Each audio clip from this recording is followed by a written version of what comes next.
idea. You had no idea. Nobody contacted me. When did they inform you of that? The day that I was picking up the car. And they never contacted you before. In other words, they never even mentioned using used parts. You said they did. How did that come down in the conversation? Well, I think they talked to my husband about that. And what did he say? I don't think there was any mention of, this is going to cost you like a lot more money. I think it was basically just saying, we could go X way or we can go Z way. And my husband's like, hey, my daughter is so excited. She got this brand new car for her 16th birthday. We want it restored and make it look beautiful. Yeah. I do want to talk to Brian Burns over there. I've got a couple thoughts on this. One, I think if the car's that new, you should be able to get new parts on it. And I'm kind of confused the fact they even had older parts if it was a brand new vehicle. I mean, I guess it's possible, but I'm not sure where they would find them. If he didn't discuss with the body shop, you guys were going to come out of pocket, I think I have a problem with them. But I don't know, because that conversation, you weren't part of either, so I don't know how that happened. No. Do you think he realized he was going to have to come out of pocket when he talked to him? Not $1,100. I mean, that's a significant amount of money. And part of it they're saying was the part, and then they were also saying that the body shop's labor was more than the going rate.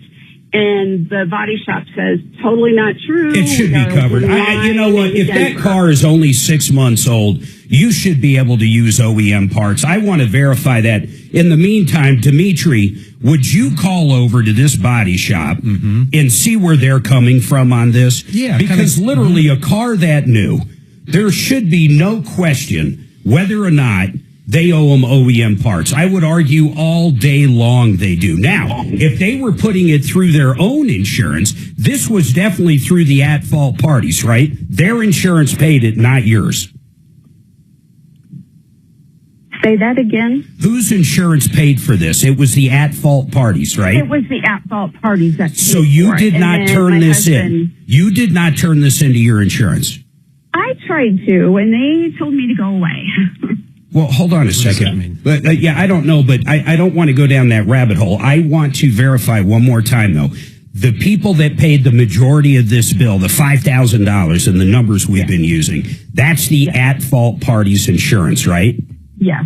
Okay, that's what I needed to know. Now, Justin, hold on. We're going to get Brian Burns on. The reason I brought that up, Dimitri, and you probably know this, is with your own insurance company, they could have language in that contract or policy that you agreed to. But this is not anything she agreed to with the at-fault driver's insurance policy. They owe her OEM parts. And Absolutely. I don't understand why the auto body, and I bet you can get to the bottom of what really happened. Maybe there was something aftermarket on the car.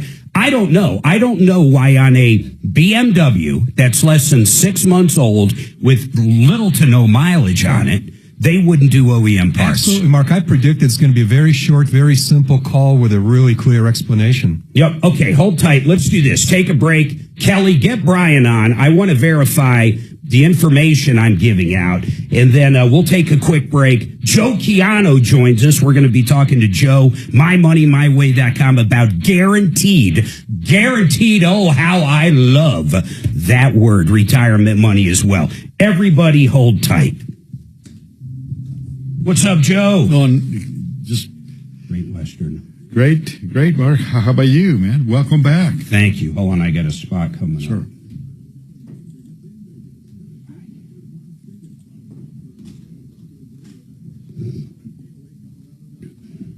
Family owned and operated right here in Colorado. They've got like a 10-acre facility out in Grand Junction. It's a steel building company, Great Western Buildings. Everything is done right there. Every single part of it. They ship from there. They do everything. Solid web I-beam construction. They built my building probably 5-6 years ago. I've had zero problems. I love this company. If you need a steel building, I don't care if it's the size of the practice facility for the Broncos, or just a 2-car garage. These guys can do it all. The foundation, they can do it all. You're going to love these guys. Check them out at greatwesternbuildings.com.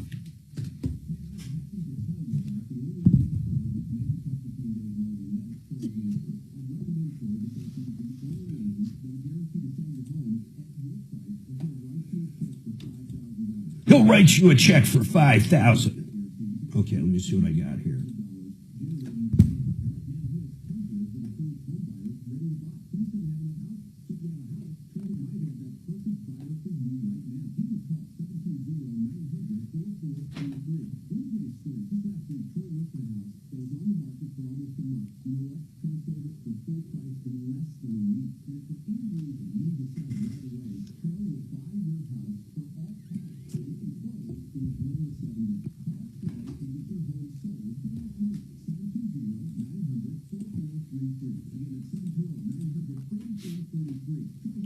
Hey, Kelly, is Brian not answering? The Brew Hut. Delete. Gavin. I'm on it. Good morning, Mark. What is this? I'm on it. I already did all this. 1 hour. I'm working on it. Thank you. Joe, I thought you were splitting for the week. Is that today? Tomorrow. Where are you going? Phoenix. Oh, nice. Yeah. I was going to be there for a wedding this weekend, but no, that's in a couple weeks. I was going to go for a wedding, but Addie's swearing in ceremony. I'm going to have to miss the wedding. Yeah. I was looking forward to it too, because some friends of ours were going to be there at the same time that we hook up with here in Colorado a lot, and they have a second house out there that we go to. And it's not 120 degrees right now. Oh, no, it's what, like 80, 90? Probably 90. It's, 80, 90, actually. Yeah, we're in October. Oh, guess what I got? Okay. I got lights on my house. They're almost done with them. They're hidden. You can't see them at all. They're 100% hidden. They put them up. I don't even know how to explain it. They hide them, and they paint the railing they hide into to the color of your house. So they're invisible. Right. You hit one button, boom, and it lights up. 1,000 different colors, any color you want. I go into my app and choose it. Any pattern you want for like a Broncos game, I'll do right. Yeah, blue and orange. And you can make them go one way, the other way, both ways. If your brain can think of it, it can do it. That's nice. Christmas, Halloween, any colors you want, bam. The second you hit it, it just goes, pew. That's it's fantastic. Insane. Absolutely insane. Excel Roofing, man, they got into it, and they're smart, because hail season's over. They don't make any money right now. They had to figure out something besides gutter cleaning, and they nailed it with this deal. Nailed it. Wow. Just nailed it. They're not quite done. My house is pretty hard to do because we have so many, like eaves and shit, I guess. I don't know. Sounds beautiful, Mark. Here, look at this. Here's like, once again, it's not even close to done. That's just blue. Oh, my Lord. Look at that. That's really cool. That is amazing. Congratulations. No kidding. So I can torture my neighbors. They're I know. Well, there's no neighbors around you anyway. well, but when they pull in and out, they'll see it from their house because of the lights at night. But what I mean by that is they're from California. They're big libs. I'm going to do like the police black and blue. Yeah. I'm going to do the red, white, and blue. Why anybody wouldn't love that, I don't know. Right. But they're actually decent people, but man, is she liberal. Well, she wanted to know if Suzanne was feeling the feels one day. oh, my God. She said, yeah, we just got Addie into her new apartment. Oh, were you feeling the feels? I'm like, what the hell does that mean? What does that mean? Yeah. Feeling the feels. Feeling the feel. So Addie got in. Man, that is amazing. Congratulations. Yeah. She was with Dan on that huge case the whole time, too. She found out she passed the bar while she was in court on a big case. All right, 303-713-8255. Kelly's trying to get Brian on, but there's a couple things here, and I promise Gabriel, Richard, hold on. But, hey, Carly, I want you to hang tight, but I thought of something over the break. I still want to get Brian on, and Dimitri's going to call over to the body shop and figure out what the insurance company is telling them. But I'm going to tell you something you probably haven't thought of. You realize that car, even when it's fixed, even if you use the OEM parts like you guys wanted on a 25 BMW, you realize that insurance company probably owes you about 15, maybe even 20% of the value of that vehicle. So let's take a round number and say it's worth $20,000. Not only do they owe you the $6,000 to fix it with the OEM parts, they're also going to owe you what's referred to as diminished value. They owe you another check for about $5,000 using the numbers I gave. Did you know that? That'd be lovely. That would be nice. Yeah, it would be nice, wouldn't it? And I'll tell you why. For people out there listening that don't know, it's very basic. When you go buy a car now, there's something called Carfax. They basically changed the industry years ago. You can pull up accidents. What are you going to buy? A car that's got a perfectly clean Carfax like yours did before this accident? Or are you going to buy a car that's got an accident on it that costs $6,000 in damage that now comes up on the Carfax? Of course you're going to buy the one without the accident. That's what we refer to as diminished value. So I want to put you back on hold. I want to get Brian Burns on.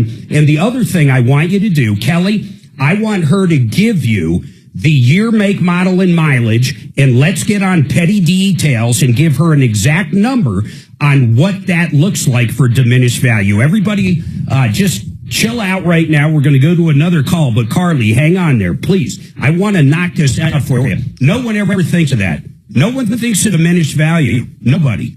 I mean, it's crazy. Unless you listen to the show all the time. Joe, would you have thought that? No. Turn your mic on. Have you ever been hit by somebody else? I have. And I have. did they end up paying for it? They did. Is he on air? I can't tell if I can hear him or not. I don't know if his mic's working, Shannon. Is it good? No, they did. Oh, perfect. They did, yeah. So they did pay. Did they paid to fix it? You bet. Did you get diminished value? I did. Okay, very good. And how did you come up with asking for it? Actually, my insurance company did. They went to fight for me. Excellent. I love that. Oh, without you even asking them? Without even me asking them. That's I a have miracle. USAA. How much did you get? I can't remember. That was many years ago. Okay. But Diminished that value really- it's very important. There's so many settlements made by insurance companies, especially when your own insurance company is not involved at all, because they'll never even mumble the word diminished value. That other company that owes you money, they're sure as hell not going to bring it up. And there's other options for Carly if we can't figure it out. But I bet you anything, she's going to end up all said and done with about 11, 12,000, maybe even more. Hey, Gabriel, what is going on with you? This sounds serious, man. By the way, one line open. Actually, I'm lying. There isn't. Go ahead, Gabriel. Hello. Hey, how are you, Gabriel? Hi. I'm all right. How about yourself? I'm doing pretty good. What is going on, man? This sounds bad. An eviction. What's happening? So I'm a victim of domestic violence, and the other person had got to my garage, came through. They barricaded their stuff in the house, and the officers, the Adams County, demolished the house.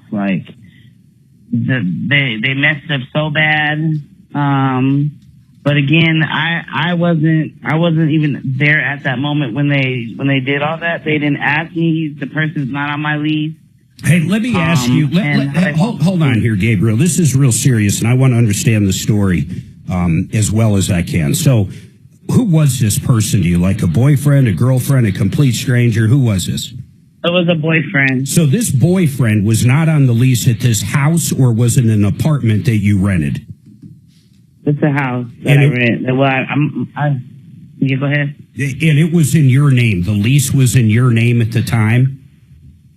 Yes. And then the police showed up, because something went down. In fact, give me just a little color on what went down. Did they just punch you, or what happened? Well, I just want to kind of understand why the police were called. Because the incident happened to where something was damaged to the next door neighbor. But again, I was trying to get away from that person. And I went out willingly, the officers didn't ask for my keys. Wait a minute. Wait. You're jumping. You're jumping really far ahead here. So are you saying everything happened on this night? The police showed up and asked you to leave the residence on that night?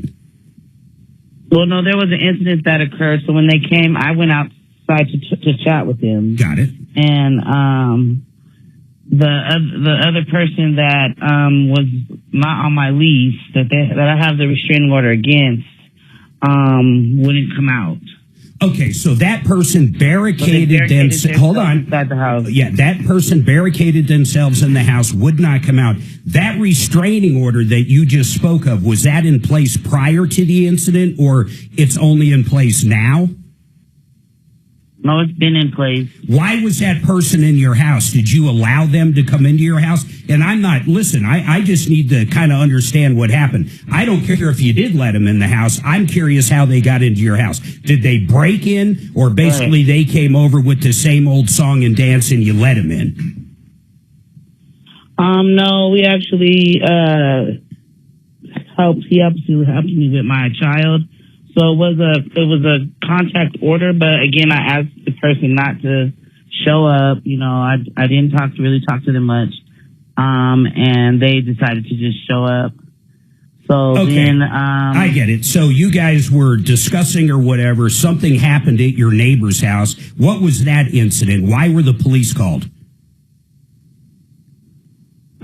Well, it sounds like they said that he had, not him, but there was a discharge of a firearm. Jeez. Which has nothing to do with me. Yeah. I was not, Who discharged the firearm? Or who apparently discharged the firearm? Was it the person, was it the person you have the restraining order on?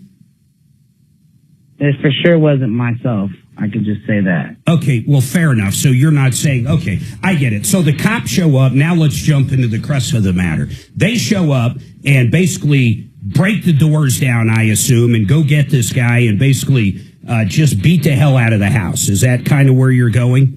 Yeah, pretty much. Like, the damage that they did is super uncalled for. Yeah, but that's not, in this scenario, let me tell you, first of all, you're barking up the wrong tree to try to blame this on the police officer. There was one not long ago. I mean, the cops shot it up. I mean, they shot up $1 million house. There was holes in it. They basically drove cars through it. And I think that was in Greenwood Village. But it was crazy. But that doesn't matter because there was someone that wouldn't come out, barricaded inside with shots fired. So going down that path means nothing. But here's what I want to know. Then what happened? The landlord contacted you, and I'm going to put you on hold. We're going to take this break, and we're going to come back. Because what I'm guessing is she got an eviction notice or she got a bill for a lot of damage. Because let me tell you, the cops aren't going to pay for it under that circumstance that she's describing. Brian Burns, we have him up as well to go back to Carly.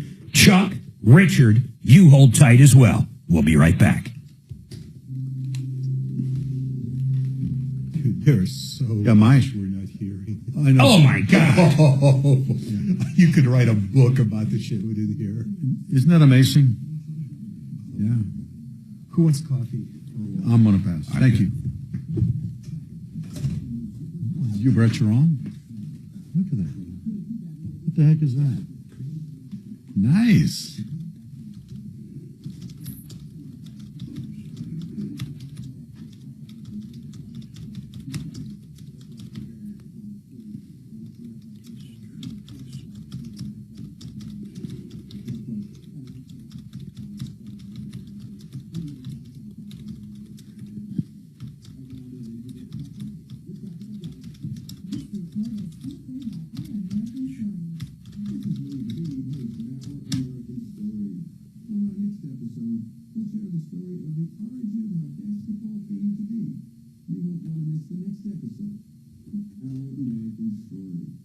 My friends at Sheridan Auto Tech, they want to take care of your car. They want to babysit it. They want to maintain it. They want to repair it if it breaks. And they're going to throw in a 3-year, 36,000-mile nationwide warranty. So if you ever have any problems with anything they ever did to your car, you're covered. You're going to love these guys. They're cheaper than the car dealerships, and they're better. Their pricing's better. Their people are better. They have an electrical division that can fix any kind of electrical problem with your car. Check them out at SheridanAutotech.com. That's SheridanAutotech.com.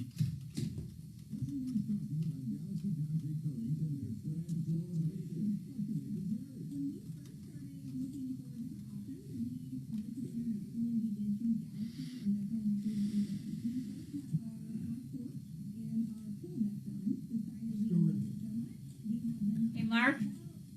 Mark? Mark?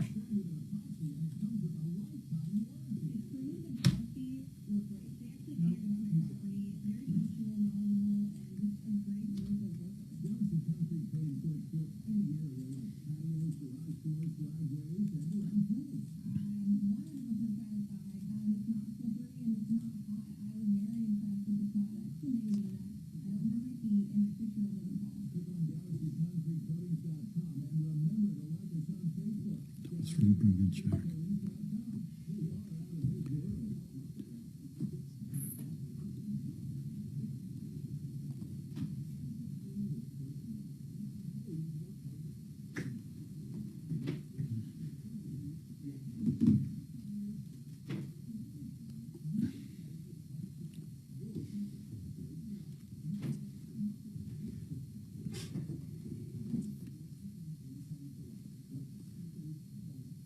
We're the only ones over here. Yeah.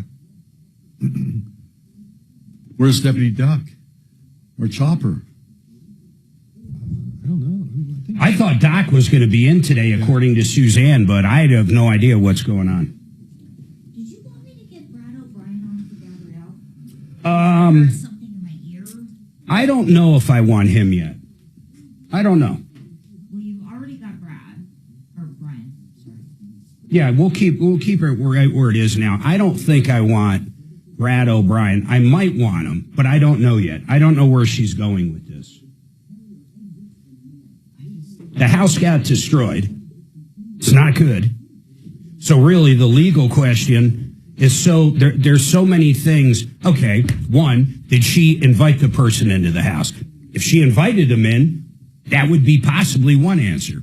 If she didn't invite him in, and she alluded to she kind of did invite him in, or he showed up and she didn't call the cops. If I was a landlord and my house was destroyed by the cops because she invited in someone that I had a restraining order against, I'd probably kick her ass out too. Mark, this is probably government housing.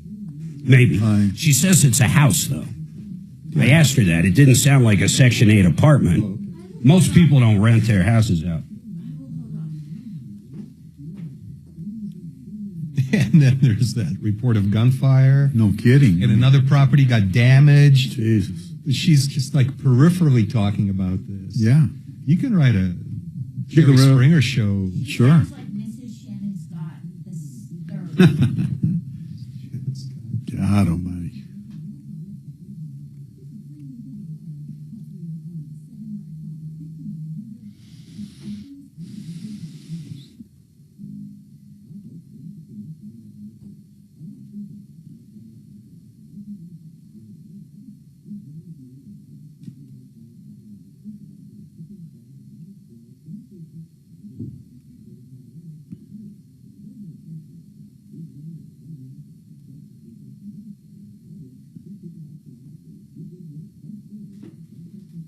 Yeah, it's very curious. The more I think about it, the more I'm thinking, I got more questions for her. I don't think, though, we probably are going to have to, I know I want to use Brad O'Brien on this, but I almost, can you hear me, Kelly? I almost want to email him the question, though, so he can do a little research, because on the fly, there's no way he's going to know this. This might be more for a criminal defense attorney. So I'll play it by ear. I might tell you to get him on. I might not. I'm earplane.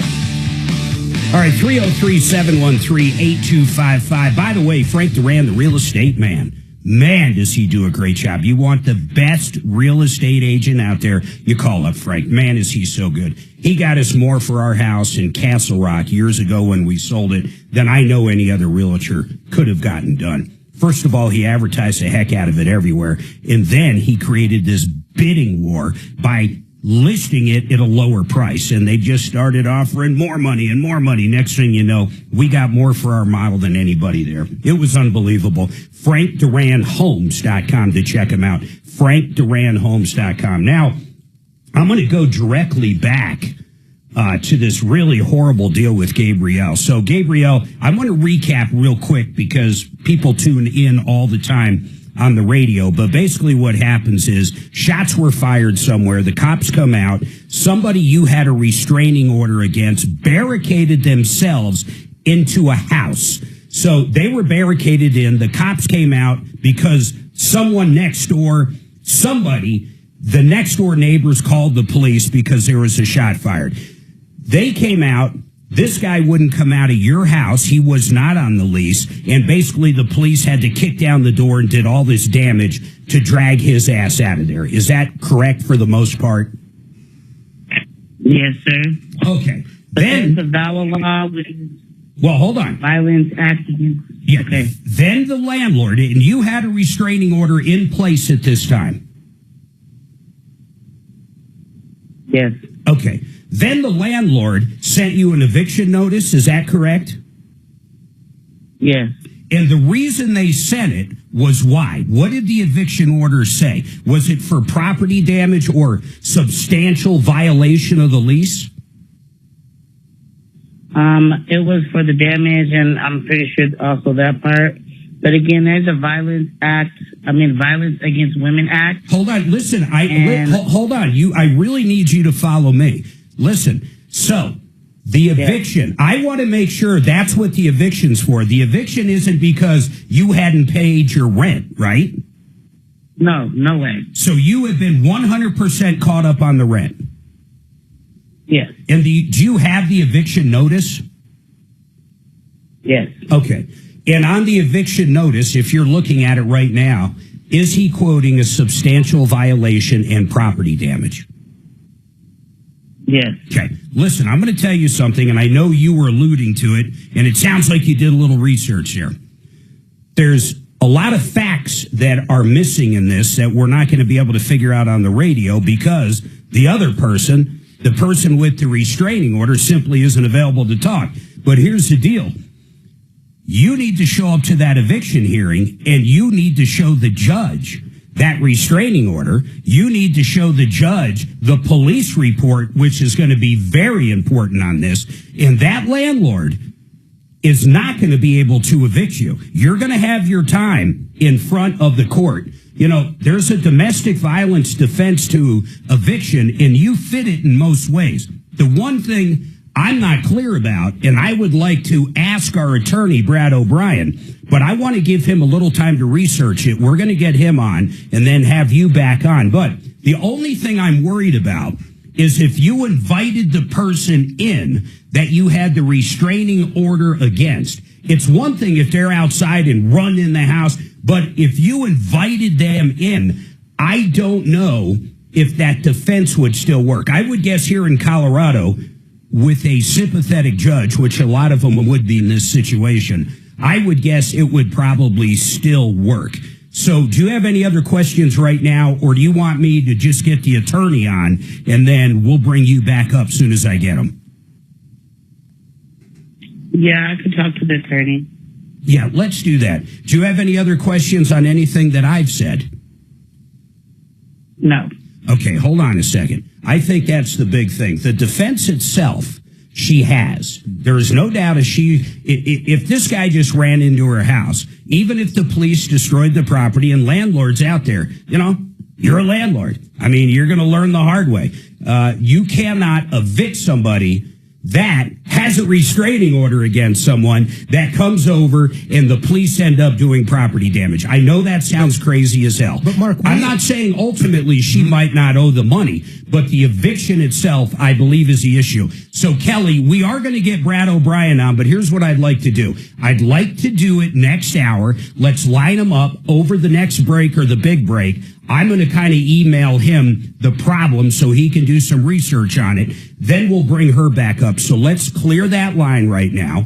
And I'm going to have one line open, 303-713-8255, 303 Martino. Mark, don't you think we should take a look at the eviction notice that our caller received so we can see exactly what's actually going on? Well, she told me it was substantial violation on their property damage. The violation is what? Yeah, let's look at it.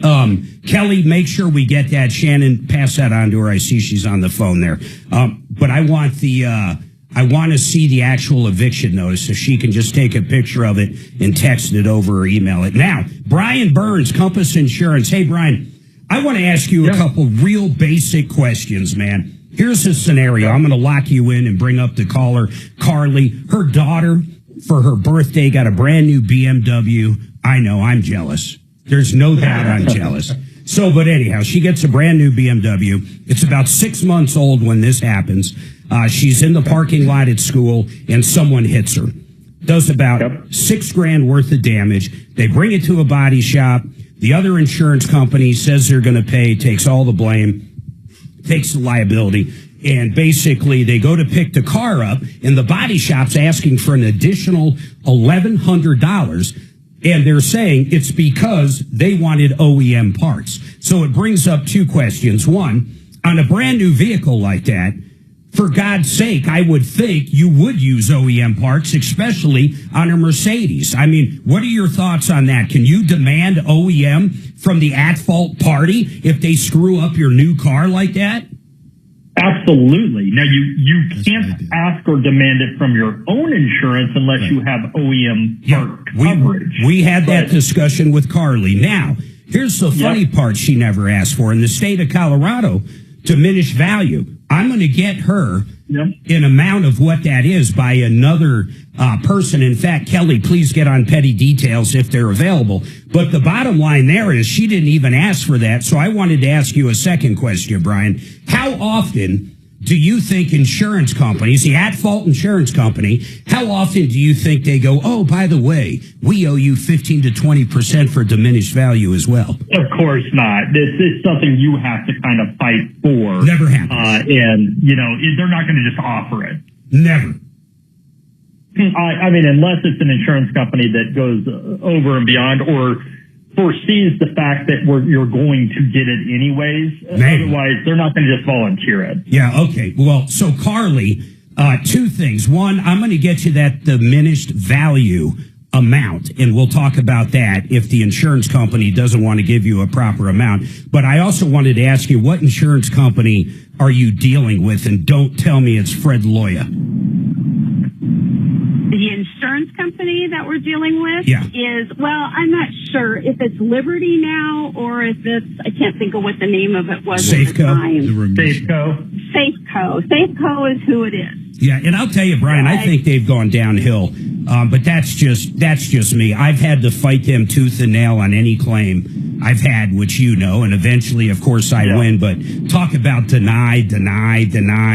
Oh, whoops, we're in the wrong. We'll pay. I mean, it's a lot of work to deal with them. Yeah, I mean, I don't think this would be an abnormal difficulty. I don't think there's many insurance companies who wouldn't have to, get involved with if you were looking for, diminished value. Yeah, so here's what we're going to do. By the way, Brian Burns, Compass Insurance, I appreciate you coming on and being our expert so often. People out there, here's the great thing about Compass. They're going to shop around for you. They're going to check out 20, 30 different companies, depending on if it's homeowners or depending on if it's car insurance or if you own a company. Maybe you need workman's comp for your employees. It doesn't matter. Garage keepers for people that own shops, contractors that need insurance, everything. They sell it all. And when you do need to use that insurance, they're going to be an advocate, just like we are here. They're going to help you with the claim. Try getting your State Farm or Allstate guy to help you once they say no. My God, they don't do anything. You want someone that's also going to advocate for you. And they're going to let you know how much money they can save you and if your coverage is the way it should be. Now, here's the deal. 303-996-9000. That's Brian Burns. QuoteCompass.com. QuoteCompass.com. Call up and talk to these guys. Get that free insurance checkup. You're going to love them. And like I said, you're getting an advocate, not just a broker. QuoteCompass.com. Thank you, Brian. Now, we're going to take a quick break. When we come back, Carly, I'm going to tell you this. I have Justin Petty on. We're going to give him the information. Kelly, did you get the information on that BMW? Thank you. Get your make, mileage, and, of course, the trim, and we're going to see what that diminished value should be. Right after this, then Chuck has a hail damage issue, and then Richard has a problem with roofing. Hold on. See, my insurance, I mean, I've been with USAA for, 30 years now. They are so good. I mean, I had a guy, that claim that I was talking about, that actually, where Quebec and County Line, intersection is in Highlands Ranch? Oh, yeah. Okay, so there's actually a lane that goes to E470, right? And I was in the middle lane, this guy was in the right lane trying to turn, and there was this guy on the left lane next to me, and he wanted to get into my lane, so he hit me. I had a brand new car. Brand new car. I had a Mercedes at that time, brand new. And my insurance. Hold on. John Fuller Law. John has helped us out twice, Suzanne and I once. We got T-boned. He got us maximum results. He's a personal injury attorney. We got every dime of insurance the at-fault driver had. Then sure enough, about a year later, a daughter gets rear-ended on I-25. Same exact scenario, same outcome, every single cent. This guy will fight for you. You'll deal with him personally. You're not going to deal with paralegals. Well, let me say this. Let me clarify. He has a great team around him, but when you want to talk to John, you're going to be talking to the attorney. In fact, if you've been injured in a car accident recently, call him right now. Free advice. Talk to the attorney. 303-597-4500, 303-597-4500, or call Fuller.com.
Hey, Kelly, did we get a copy of that eviction notice?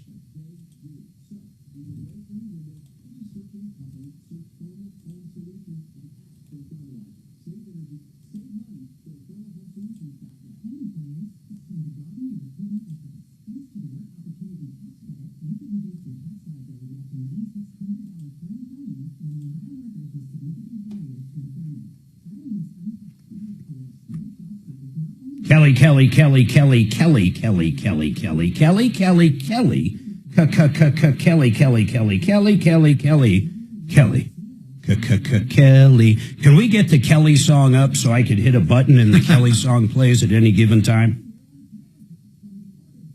Oh, Mark, Doc texted me for some reason. He wanted me to tell you that he's at home and he wants some cases. Okay.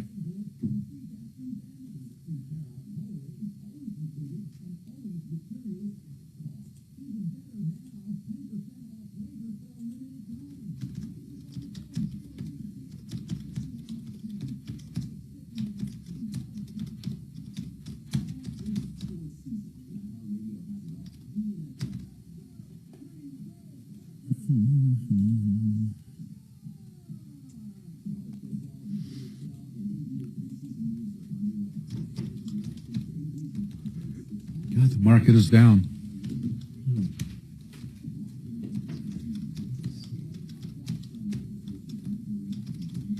Yeah, just a tiny little bit.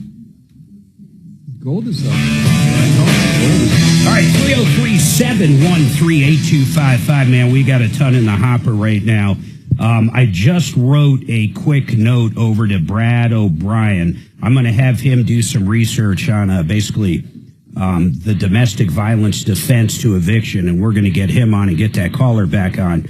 And I'm really curious his thoughts on that. The other thing we might do is get Joe Lazare on about that. He's a criminal defense attorney, and man, is he good. And let me hit send here to Brad, and then we'll talk about that. Now, I want to go back and talk to another expert at referralist.com, Justin Petty. Hey, Justin, I love what you guys do with diminished value. So did she give you all the information on this vehicle? Did Kelly? She did. I think I've got enough here to speculate a little bit. Now, let me bring her back up. Her name's Carly. So basically, her kid got hit in a parking lot at school. And, you know, nowadays, the fender benders, 5 to 10 grand. I mean, like, I don't care what it is. It's 5 to 10 grand. That's how insane it is. But this is a brand new BMW. So we're going to probably get her the $1,100 either waived or billed by the other insurance company. And I'm not going to go into that detail with you, Justin, but they didn't even think of diminished value. So I'm going to ask you now, what is the diminished value number that Carly should be asking for?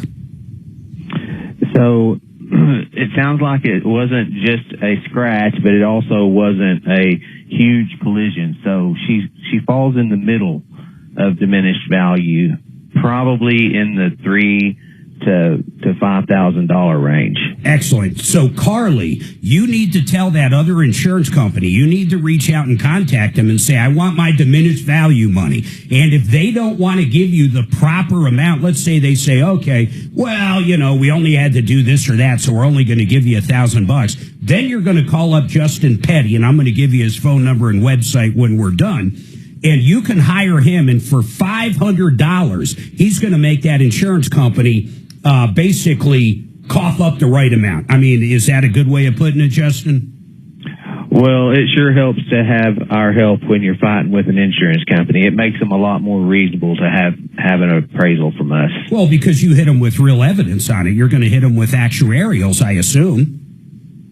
Definitely, we're using market data to determine the diminished market value. So it's just data driven. And people out there where their car was totaled, these guys also do a big thing there. The other insurance companies, or even your own insurance company, isn't offering you what is fair value for your vehicle. You can hire them to do that as well, and it's only $500. Justin Petty, I appreciate it. And Carly, I am up against the hour. I hope I answered all your questions. Feel free to call back. We've got all the answers for you. You let me know if they give you any trouble with diminished value, okay? Yes, thank you. You're very welcome, and I mean it. You got any other questions, feel free to call back. You're going to do two things. Oh, wait a second. I'm sorry. Dimitri is literally calling over to that body shop to try to figure that out behind the scenes. But we can free that line up. 303-713-8255. You've been ripped off, taken advantage of, or have a question. I got two lines open. 303 Martino. Wow. Hit it running. No kidding. Okay.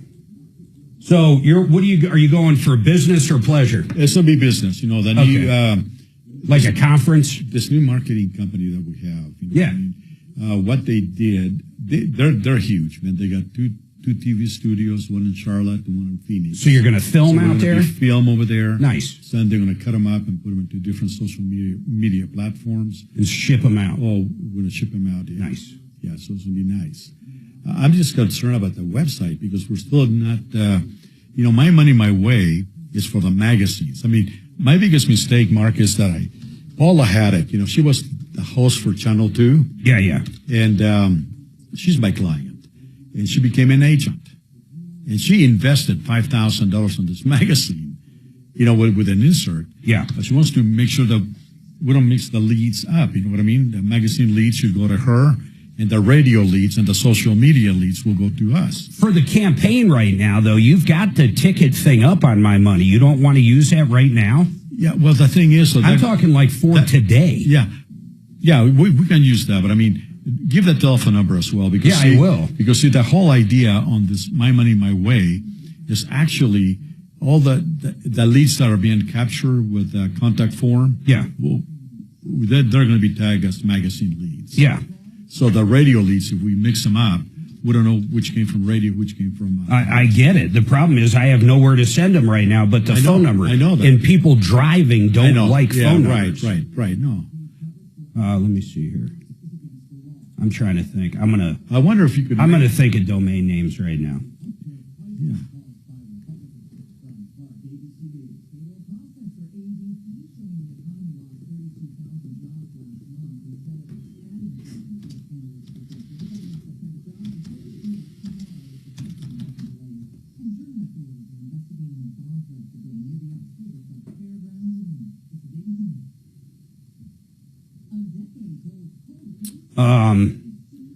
Just for movie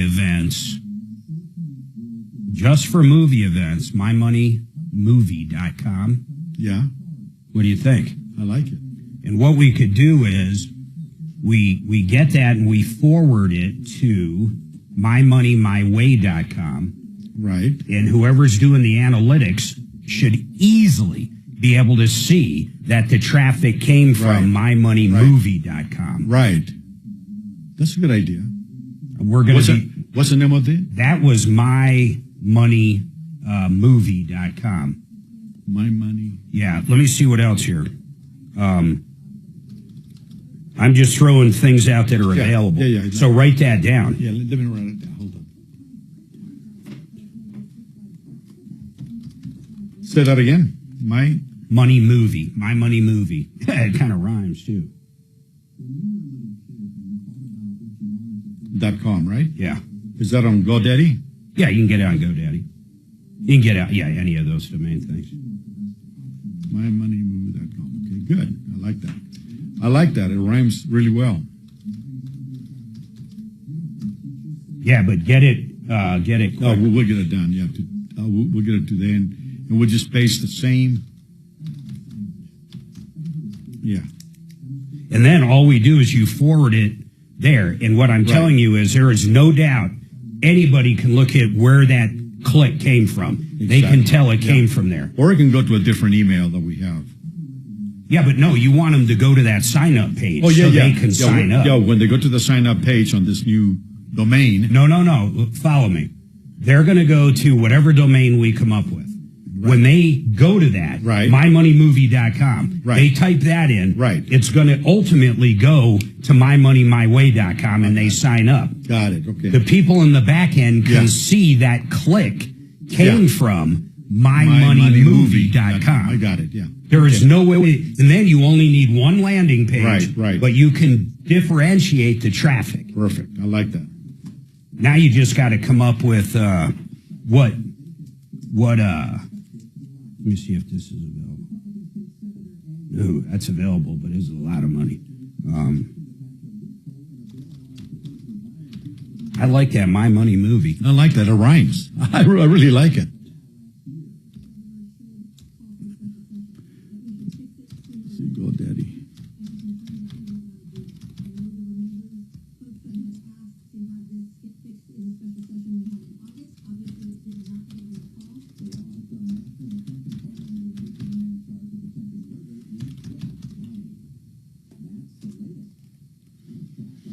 Oh, let me make sure I got this spelled right. This is a good one too, man. If I just have a hard time believing it's open.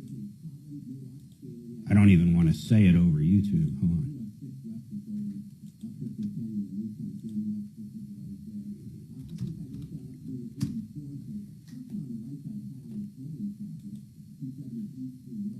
Let's see here, GoDaddy. Wow.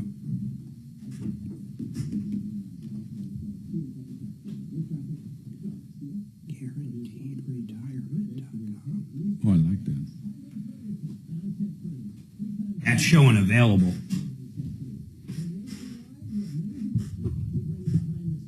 I like that. I do too. I like that. I'm kind of shocked it's available. I know, me too. Let me see here. Log into your GoDaddy. I mean, it's only $5 a year. Yeah. Grab it. I'll do it right now. Let me see here.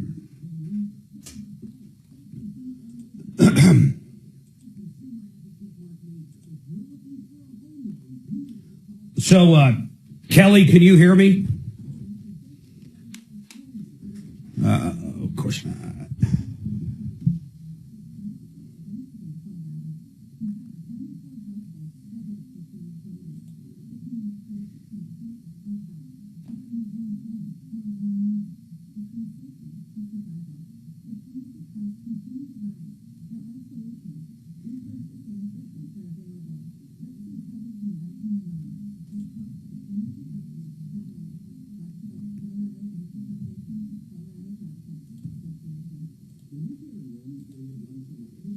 It's taken. You're sure? Yeah. Okay. Then I put in .co. I don't want .co for what we're talking about. Let me see the other one. Did you put a D on it? Yeah. As in dog? Yeah. Okay.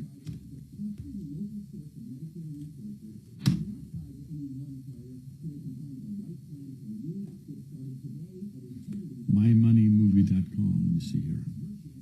Yeah, that's, God, I might as well get that. Yeah, well, it's $5. You might as well get it just for the movies. Ripped off, bad news. You need advice so you don't have to lose. We'll come running just as fast as we can. Troubleshooter's gonna help the common man. This is the Troubleshooter Show.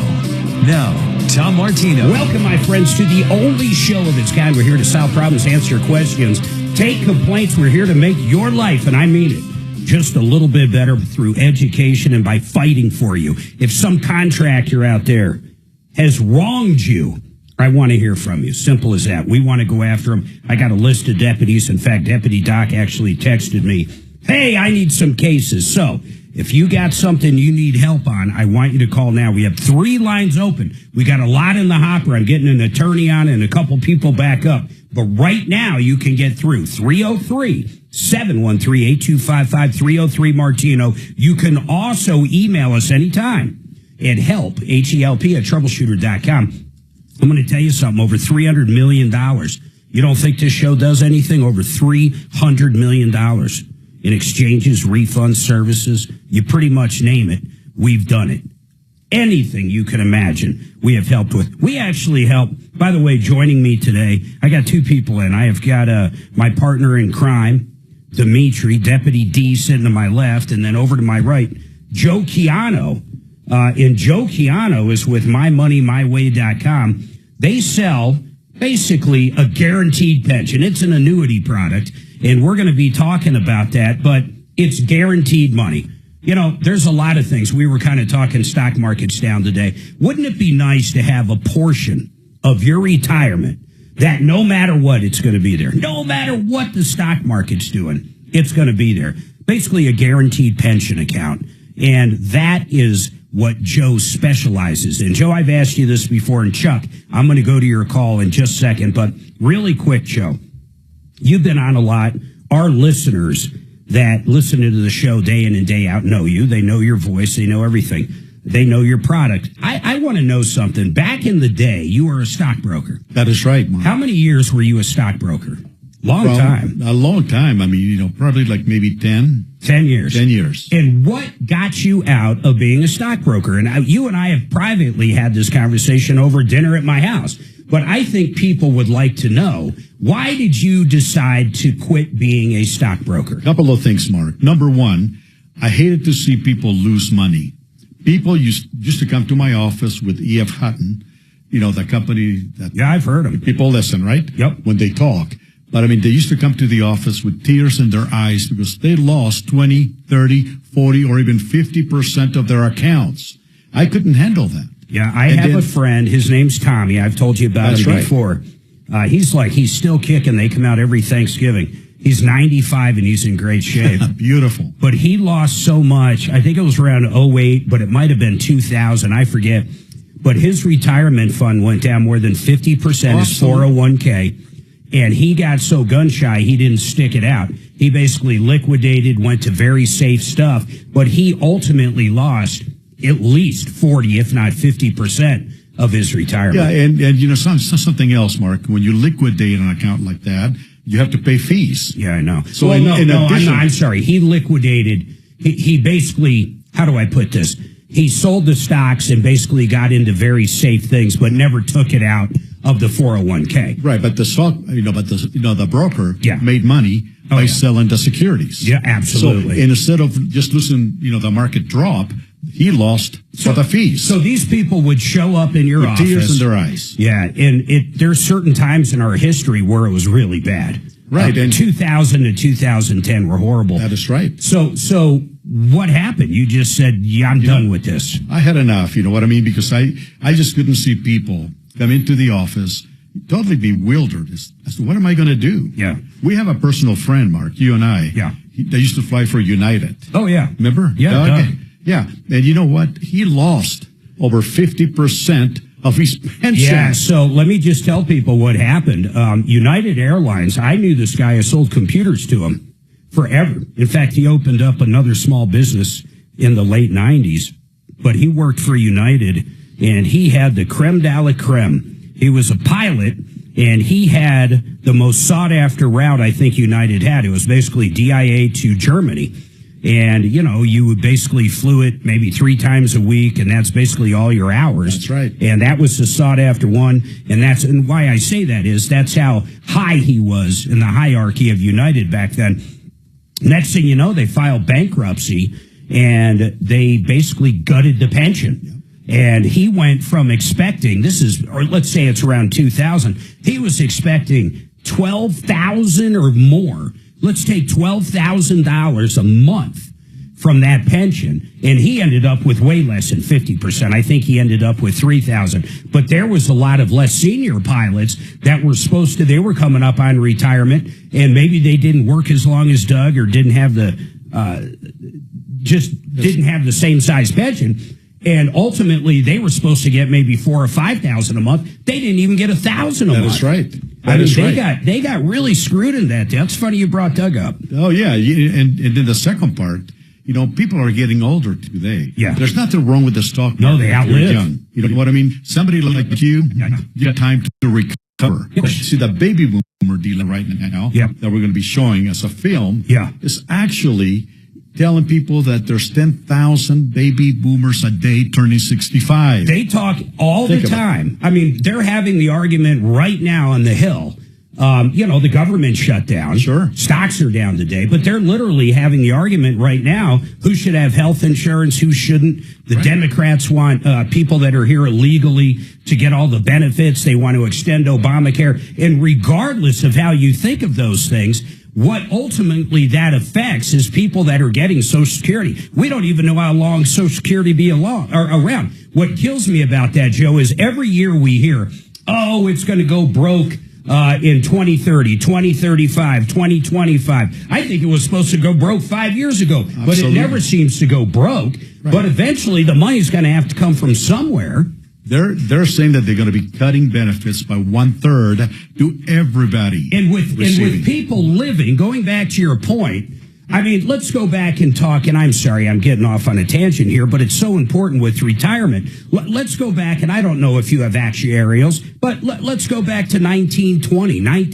When was Social Security put in? 1930. At 1930. So let's go back to 1935-ish. What was the average lifespan of someone in this country? Not 65. Not 65. So Social Security did not expect to pay anything. Barely anything. Barely, right. Because people used to die before age 65. I wonder what the life expectancy was. Do you know?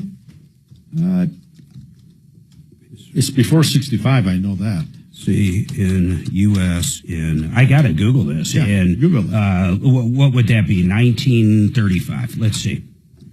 It is, I love this, thinking about the question, blah, blah, blah, 1935, blah, blah, blah, blah, blah. It's thinking, 59. What did 59. I say? What did I say? 59. 59. So Social Security was not expecting to pay a dime. Yeah, it's crazy. In fact, this is, I just want to bring this up because it's crazy. All races, meaning everybody, 61.7, okay? White people, 62.9. Black people, 53.1. That is wild looking at. That is a wild discrepancy between two races.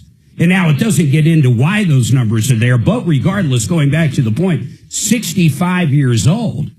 No one took Social Security. Nobody. Now, what's the life expectancy? 82. Could be 85? 82. Imagine 20 years from now. They cure cancer. They come up something that cures cancer. We're living to 100 without That is right. So that's why Social Security is going broke. It is. In fact, I don't even know how it works. So for every retiree right now, we probably have multiple. We need probably, I'm just totally guessing here, 10 workers for every one retiree? That's right. Yeah.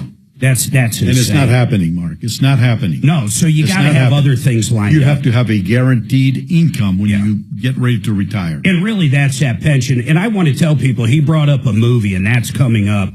And I don't want to beat this thing to death, but this movie's 100% free. It's going to be at the AMC 24. It's Highlands a real Ranch. deal. Highlands Ranch. Yeah, Highlands Ranch, AMC 24.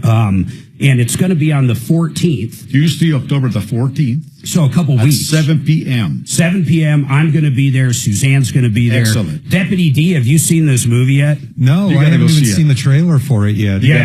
See it. I'd love to see it. Yeah, if people out there, just Google Baby, what is it? It's called the Baby Boomer Dilemma. Baby Boomer Dilemma. You can watch the trailer, but they dive into Social Security. They dive into all kinds of things. In fact, if I recall, the people that wrote it, like our professors, Nobel Prize winners. Winners. And, the it's government not a joke. officials. It's not some propaganda put out by an insurance company. I mean, it is a great movie. It's a Hollywood movie. It's a real movie. Yeah, and you're buying the concessions. You're getting right. soft Popcorn drinks. and soft drinks. Yep, and all the beer they want. No beer. No beer. Okay, no beer. Steak dinner, beer. steak, no. Only popcorn and Diet Cokes or Cokes. You know someone's going to show up now and say, hey, I'm here for that steak dinner and a cocktail. That is right. All right, listen, and you can sign up, mymoneymyway.com, and it is limited seating. It's a movie theater. There's only so many seats, and it's not the biggest theater there by any means. So really, get signed up now, mymoneymyway.com. Okay, listen, I'm going to take a break. We're going to come back, and we're going to talk to Chuck about hail damage. We got a couple lines open, 303-713-8255, 303 Martino. I want to hear from you. Any questions you have, ripped off, taken advantage of, 303 Martino. And by the way, once again, to sign up for the free movie coming up on the 14th, mymoneymyway.com. It's easy. Sign up right now. Joe, how long is Perfect. How long is This is Dan Kaplan. I've spent the past 40 years litigating catastrophic injury and death cases. Because of our great team, we've been blessed with record-breaking We can meet over success, there. and I we've reached usually the don't point stay where for we the whole don't movie have by to do any these means. cases. I've We are been there honored to 20 get times. to do these cases, and we But if you want to meet choose who we have before or the after, privilege of representing, from the or poorest before, of the poor to we can teachers, meet over police at that officers, Lazy Dog firefighters, right there where construction we met. workers, To get some CEOs, and professional we went there athletes. for If you need our help, call Exactly. It's right there. They got great food, don't they? 303-770-5551 or hit DaneCaplaslaw.com. Well, I mean, I have their food. Joe Lazera, I hope you never need him, and I am not kidding around. He's a criminal defense attorney. Maybe you found yourself in a bind over the weekend or even before, but any issue you have where you've been charged with a crime, you got to have a great attorney, and that is Joe Lazera. We've been using him as an expert on this show for so many years, I forget how many. He can handle DUIs, assault, murder, shoplifting. You pretty much name it, he's done it. Child abuse, domestic violence. You have to have a good criminal attorney if you've been accused of a crime, guilty or innocent. If you're guilty, you want the best possible deal made. And if you're innocent, you want an attorney that can get in front of a jury and plead your case and get you off. 303-429-6200. Put it in your phone. Joe Lazera, 303-429-6200. Fix it 24/7. You realize right now is the best time to call them. If you're a new customer or have not had a cleaning done on your furnace in 2 years, you call these guys up, and for $39, they're going to come out and clean it. There's no BS about this. There's a lot of companies, all they want to do is eyeball it and try to sell you stuff. These guys are going to tear it down, spend about an hour and a half cleaning it. They're going to pull it apart. You're going to see the pieces. They're going to clean it like it's new and put it back together. And by the way, dirt is the #1 killer of a furnace. Call them right now. Get signed up. $39. FixMyHome.com. That's FixMyHome.com. Joe, I saw the trailer and the cinematography is fantastic. I know it is. Well, I met the producer. His name is Doug Orchard, and he's a Hollywood producer. I mean, he does a great job, and it's beautiful. I mean, he got all these people from the government, from the Social Security Department, senators. I mean, he got... Yeah, I saw the credits. Yeah, I mean, everything. It's amazing. Is it depressing? Education. Is it depressing? It's not. It's depressing on a way because, see, they have actors and actresses, and they're portraying... Is there some skin in it? They're We see some portraying... boobs? Yeah, they're portraying, husband and wife. You missed my question. No, what? We don't get to see any boobs? No. Oh, man. I thought it would be like Porky's. No. It's not like Porky's? No, it's There's not no like boobs? This whole thing's crazy. You guys have fun over No there. steak dinner, no cocktails, and no boobs. No boobs. I mean, no way. Crappy movie. Jeez. Oh, my gosh. But, I mean, it's a wonderful educational movie. It really is. It's during the week, too, right? A Wednesday? Tuesday? What is it? Tuesday at 7 o'clock, and then on Saturday, Yeah, we'll hit that, too. we have a matinee. Any machine guns at least? No machine guns. God, what the heck It's do you getting want? worse. I want boobs and machine guns. God What the almighty. hell are movies Well, then you for? better go to Top Gun or something like that. Who was that? Who was the lady in there? The real fat nurse in Porky's. She was huge. Fat nurse? Fat nurse. Oh, I always saw it when I was in ninth grade, so I don't know. Mrs. Ballbuster. Mrs. Her Ballbuster. name was Mrs. Ballbuster? I think it was. Oh, my God. Oh, Lord. Oh, the school nurse. The school nurse, yeah. Oh, okay. God.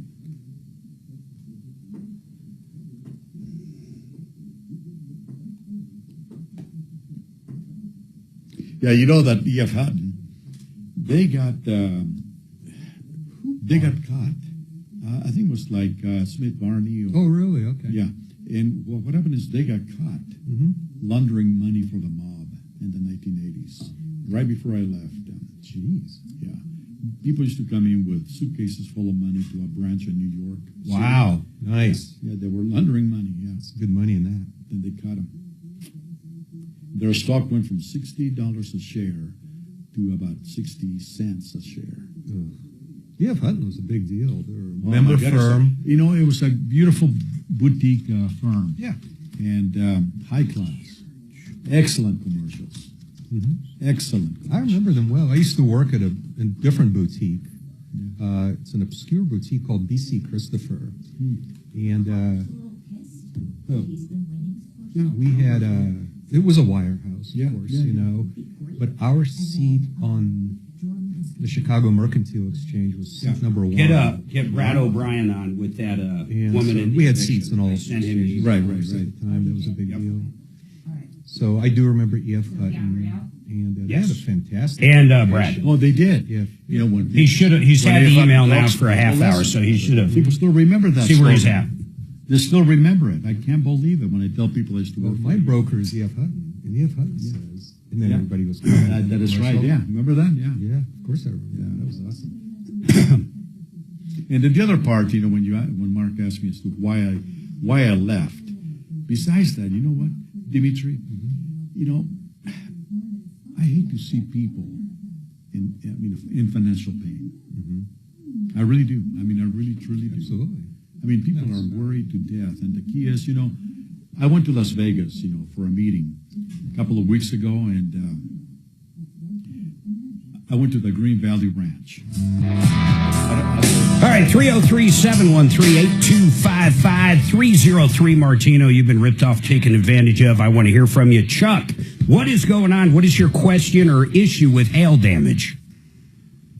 Well, I live in Wyoming, and I was in Sheridan right around September 1st, and the hailstorm came through, and I got hail damage on my car.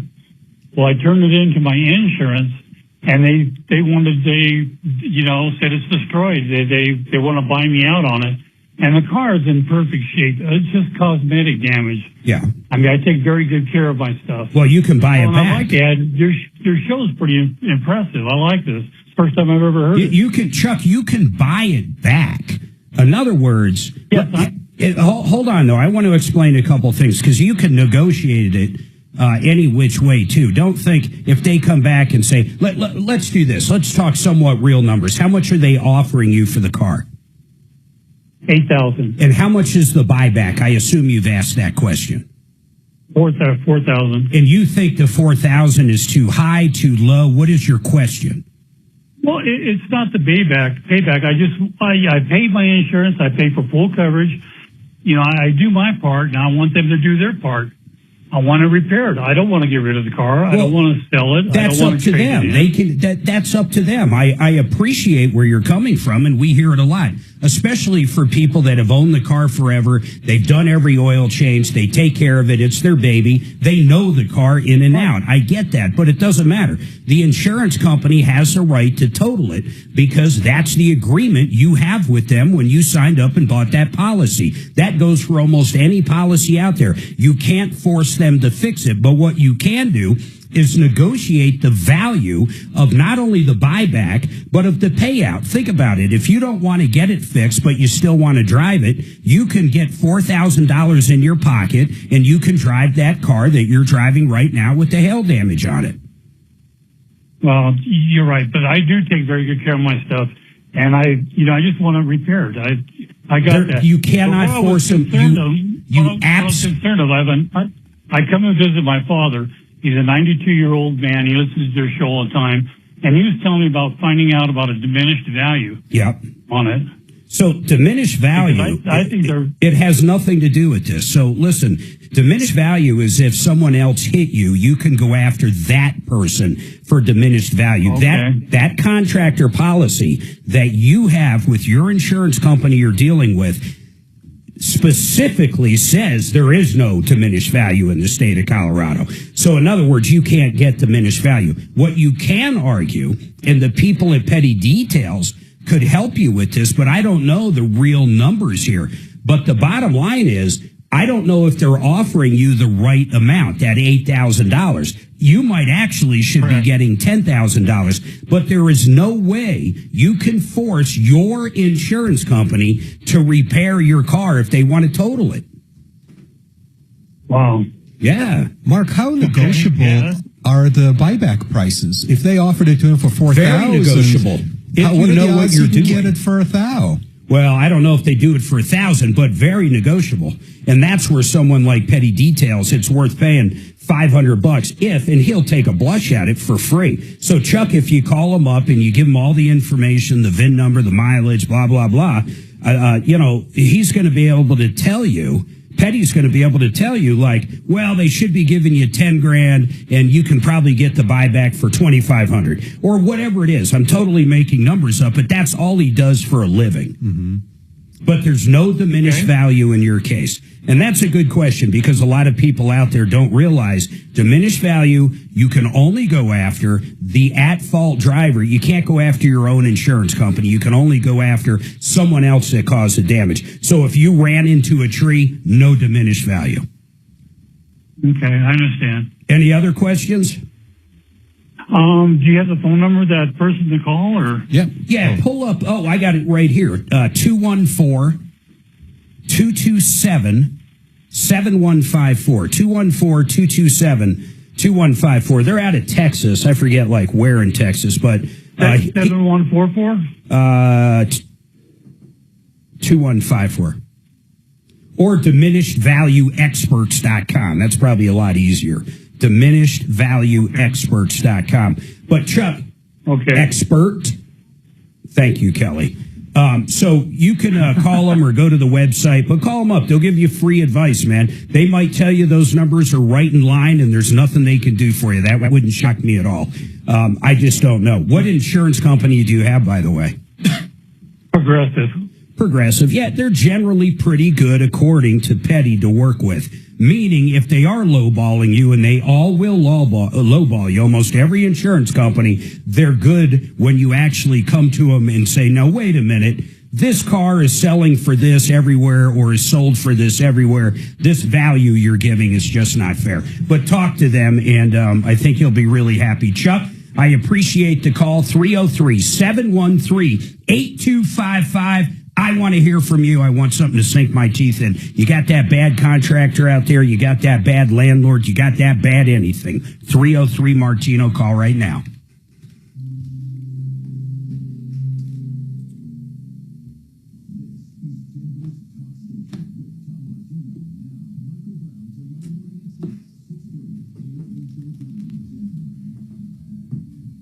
Hey, Mark.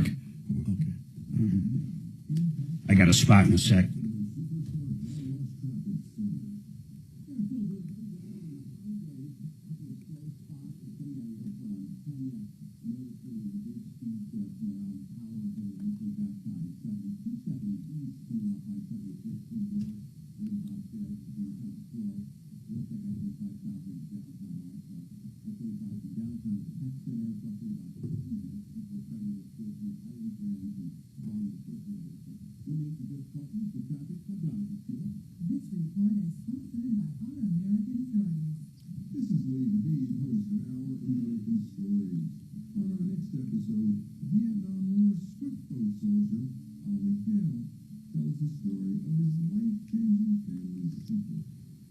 You know, if you need a personal injury attorney, I want you to call John Fuller. I've told this story, what great jobs he's done for Suzanne and I.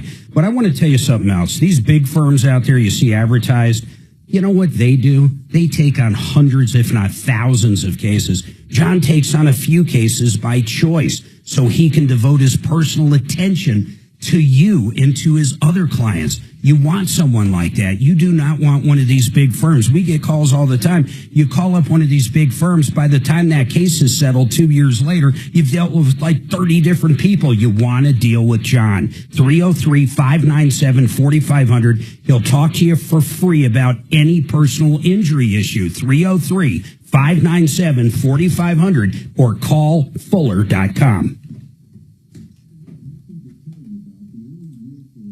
I'm happy to tell you.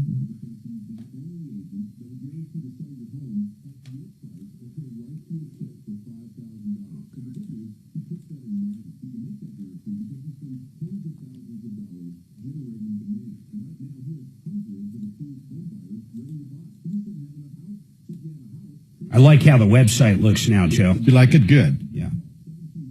Hey, do I need to get, if I get that new domain, which was someone to get it this afternoon, well, it has to be hosted then, right? No, because you're just going to forward it. Okay. All you're going to do is forward it to mymoneymyway.com. Okay. They can tell anything that came from there. There is absolutely, you don't have to do anything but tell it to forward. Okay.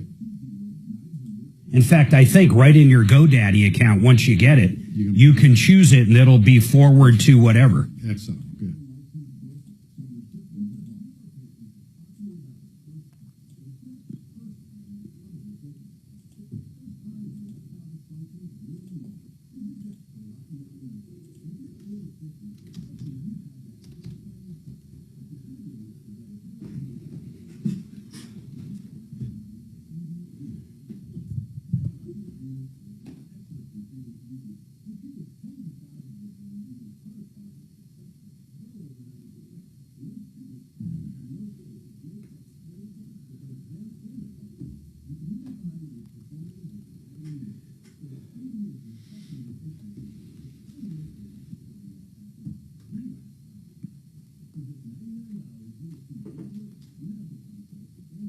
CNN, they're such liars. They are.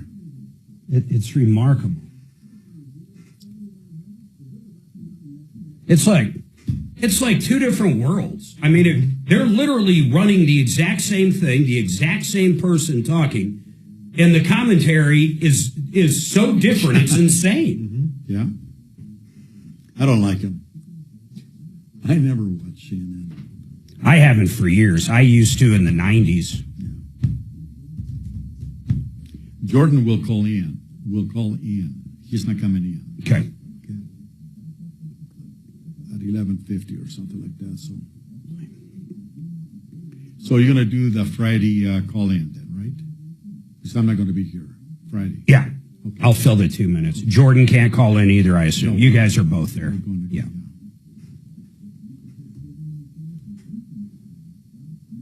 You know what I might want to do? Let's get Ruth on. See if she can call in. And I'm going to say, hey, instead of talking to Joe, I want to talk about an actual client of Joe's. Perfect. But make sure she knows it's 2 minutes. Yeah, I will. Right. Yeah, I think that would be good, actually. Let's have them hear from an actual client that's happy and is using the annuity. Perfect. Yeah, and is in retirement. And brought her lucky granddaughter to Europe to see Taylor Swift. Jeez, I know. Can you believe?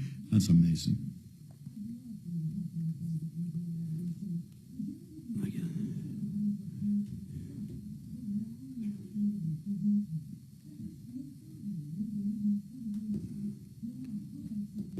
What time on Friday? I don't remember. I think it's 10:15 or 11:15. Okay. Hey, well, Kelly won't know. Just email Suzanne. She'll tell you, and if she's not in the middle of something, she'll either or text her or email her. Okay. She can look it up. In fact, she's probably listening. Suzanne, if you're listening, he's going to text you when their 2-minute call-in is on Friday. And remember, I think this week was the only day we had it on Friday. Then it goes Monday, Tuesday, or whatever. It's different than the rest of the month. Okay. I'm going to have some trivia for you guys when I come back. Awesome.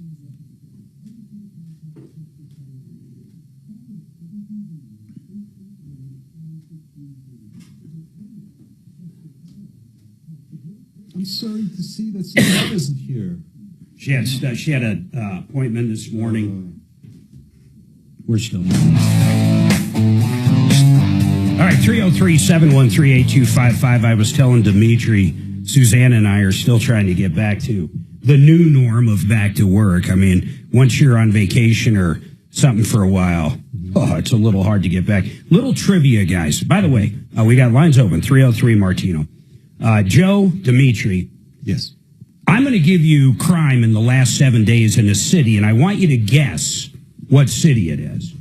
And it's a bad city. I mean, we hear about this city all the time. That's the only clue I'll give you. But these are actual. I'll start, I think I did last 7 days.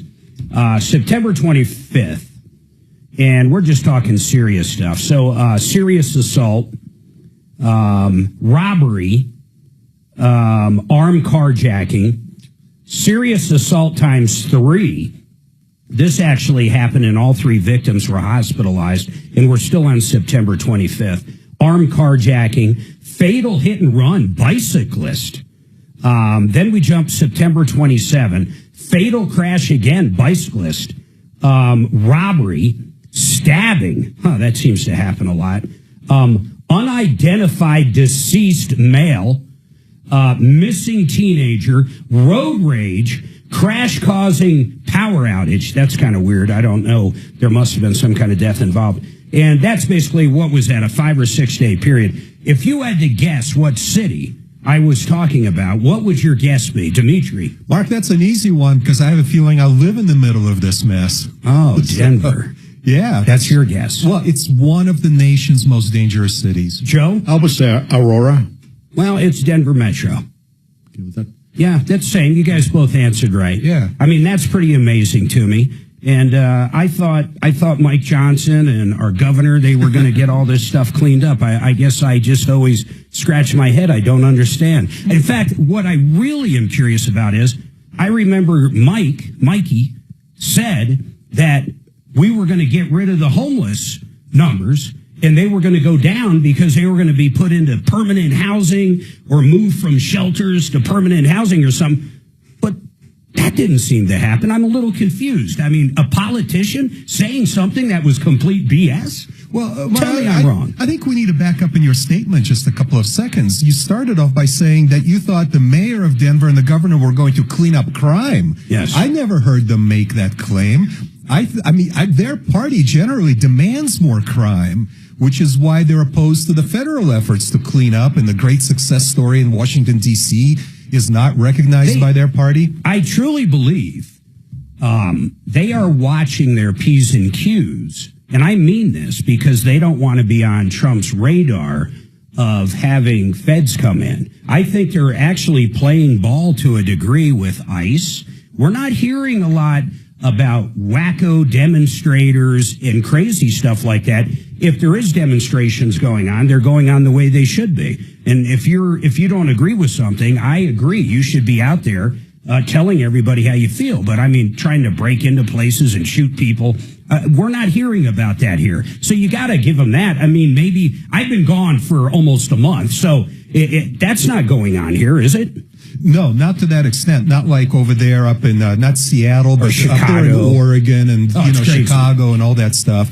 But yeah, our crime is still out of control. No, the crime itself is nuts. Yeah, and they've never even made a public statement about addressing this crime that I'm aware of. Yeah, that's probably true. The homeless, he's definitely made a lot of. Oh yeah, look how far that got him. I mean, they bought all of these motels and hotels to turn them over to gang members. Yeah, exactly. I mean, these are hellholes. I'd rather live in the street. Yeah, so, it's a sad thing, man. I don't know the fix just on the homeless. I guess I really don't know what I would do if I was in his position. I don't know.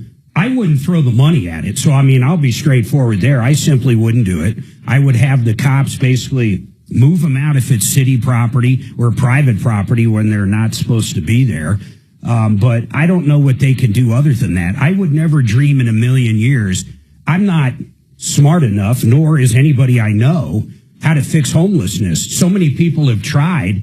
You know, there's one answer that a lot of people hate hearing, but I think there's a lot of validity to it, and that is there's a lot of homeless that want to be homeless. They want that lifestyle. They want to be able to light up, smoke up, drink up, whenever they want, wherever they want. They don't want a job. They don't want to be part of society. There are people like that. Agree. Mark, I live in the middle of all of this because I live downtown, and the homeless that I see fall mainly into one of two categories, what you just described, right? Because these are normal, healthy-looking people. Some of them are in their 20s. Yeah, absolutely. Some are teenagers. But Mark, although some look like, I mean, they look like zombies. But Mark, the other half is they're actually nuts. I guarantee you at least half the homeless what are they nuts from? Well, I don't know, but they're truly crazy. Like they're like crazy medically as hell. like insane. Those people need to be captured. They walk around talking to themselves out loud. That's on a good day. And Mark, and I don't mean this in a flippant way, but they need to be captured and treated. Because I don't think. How do you treat that? Well, I don't know how you pays for that treatment. Well, instead of buying the motels just to warehouse these poor people, I think they should, they could invest that money into medical and psychiatric treatment for them. I think it would be easier just to send them, a Democrat mayor. Democrat mayor. Okay? Hickenlooper. He'd give them one-way bus tickets when he was mayor. One-way bus tickets to Arizona, California, wherever it was. How would you like to be a passenger on that bus? Oh, my God. How'd you like to be the bus driver on that bus? No, but think about that. A one-way bus ticket, people are like, oh, that's not helping them. It doesn't matter. We've thrown all the money in the world, and it doesn't seem to do anything. I'm not saying that's every homeless person. Maybe you give them one chance, but the problem is a lot of them already had 20 chances. Right. But I think, this problem of bus tickets and buying motels, that ignores the only solution that actually would work. Not in our lives here, though. Well, I'm talking about the solution of capture, like institutionalizing them and treating them. Yeah, but where? Why do that here? California wants to do that. Let them do it. I've never heard of anybody actually creating a wide-scale treatment program to try to cure some of these people. I'm going to tell you a quick story, okay? There was a guy on the news forever. In fact, I think he's still on Fox News now. You've heard his name, Geraldo Rivera. Right. You know what he did? He broke in to this mental hospital in New York. This is how he made his career. And I forget the name of the mental hospital. I'll look it up here in a little bit. But he broke into it, got a key to it, to the front door, and brought in there with the cameras a very young man, young Geraldo. And my God, that's a long time ago. He goes in there, and there's video of it you can watch online. Have you seen it? No, I've never heard of this. It is absolutely the craziest video I've ever seen. He walks into what looks like a gymnasium with people walking around, feces on the floor, people urinating, people that can't talk, people that look like they're dead. It looks like a room full of zombies. So at one point in this country, we actually tried to do what you're talking about. And they all got shut down because it was just a ruse, man. All they did was throw them in a box, basically, and left them there to die. They might have fed them like birds occasionally. I want you to literally watch that video of what they were doing to people in a, quote, insane asylum, trying to treat them back in the 80s. It's crazy. Well, just because that was poorly done or not done at all doesn't mean it can't be done correctly. You're expecting government to figure out how to pay. First of all, they don't even know how to spend money. Now we're going to ask someone like Mayor Mike, hey, here's $1 zillion. Go open up a hospital and fix these people. He can't do that. No, of course not. And I didn't suggest that it should be left up to people like Mayor Mike or our governor. It should be done by qualified people. I don't even know how you do that. Right now, people that pay for insurance, people that work and have coverage through work or go through the exchange, let me tell you, they're limited to about 30 days of in-house treatment for alcoholism, for being a nut, for depression. They're limited to about 30 days. Now we're talking, those are people that pay for insurance. Right. So how do we open up these facilities where we put people, how do you fix the guy walking around on Colfax holding a sign upside down that is ineligible? The hell word am I looking for? You can't read the damn thing. Ineligible. Thank you. Yeah. And it doesn't mean anything. And you can just tell his eyes are whacked out. He's sleeping while he's walking. Yep. How do you fix that person in 30 days? Well, I don't know. Well, you can't fix that in 30 days. I know enough to tell you that. But people like that, some of them can't be fixed. And those who can't be fixed just need to be maintained in an institution that'll take care of their basic needs, until they die under humane circumstances. All right. Ann, you're going to be up right after this. She has a question on a loan. And I just, when I get into stuff like that, people have got to see the crime. They've got to see the homelessness. And we all live here. For my goodness, when we moved here in the 90s, Suzanne and I moved here, I think 91, late 91, maybe 92, I don't remember. And Denver was so different. Now, maybe I had a different perception back then because I'm in my very early 20s. Stapleton was open, to tell you how long ago that seems. But I remember going downtown. We never thought twice about getting stabbed. Not once. In fact, I think if we looked back, stabbings in Denver Metro in the early 90s, I don't even know if you'd find that many. I mean, now every weekend someone's getting stabbed. I mean, it's or multiple people are. We've got to do something for the values, for our children, for everything. It doesn't have to be a political war, right versus left. I mean, you would think crime is the one thing everybody should be able to agree on. But for the life of me, it's not. I don't know why anybody in their right mind would go, no, we want crime. If you go out and beat people up and stab them, we're going to go ahead and release them with zero bail. Why would you do that? Who the hell thinks that's a good idea? Who thinks some crazy lunatic running around a park trying to kidnap children should be released from jail? That just happened in the last couple months here. Right. My God, who in their right mind? And you don't believe me? Google it. Ask Grok. Ask AI. Crazy man trying to kidnap children in Denver released. Yeah. They just let him go. Aren't even going to take him to court because he's nuts. Hold tight. Yeah, that's insane. It would cost a lot of money. And who would be paying for it? That would be they already cost us a lot of money. I mean, these people get a trip to the emergency room a couple of times a week. Oh, my God, it's crazy. So actually, when you take a lot of that into consideration, it does kind of offset. The problem is nothing's normal. Look at the people we incarcerate in prison. For some reason, they cost us $70,000 a year. How is that even possible? They live in a prison. They should cost like $5,000 a year. It's crazy. I agree. Or even the illegal immigrants. You know, when ICE catches them. Hold on.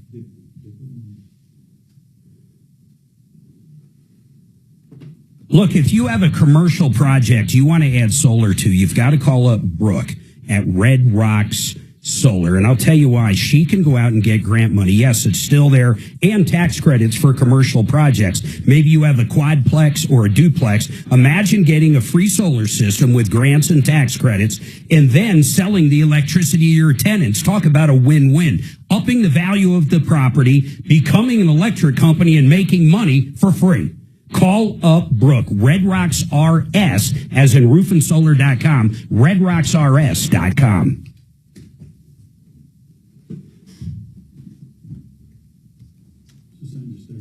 Then 11:15 on Fridays, 10:15 on Mondays. Cool. All through October.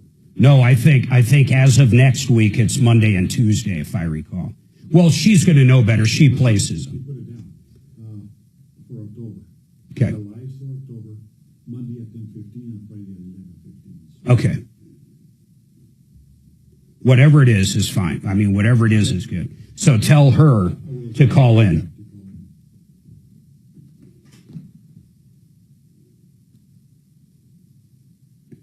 I'll tell you what these guys are going to do. They're going to start layoffs very quick. They're going to see who's not essential. Those people are going to have to quit working, quit getting paid. And the department, whoever's over those departments, I mean, I don't know which departments they are.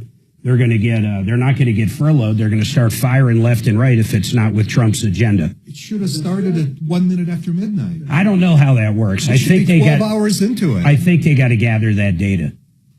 Should have been prepared. Well, look at last time this happened. I think we were technically shut down for 1 minute. Mm-hmm. Right.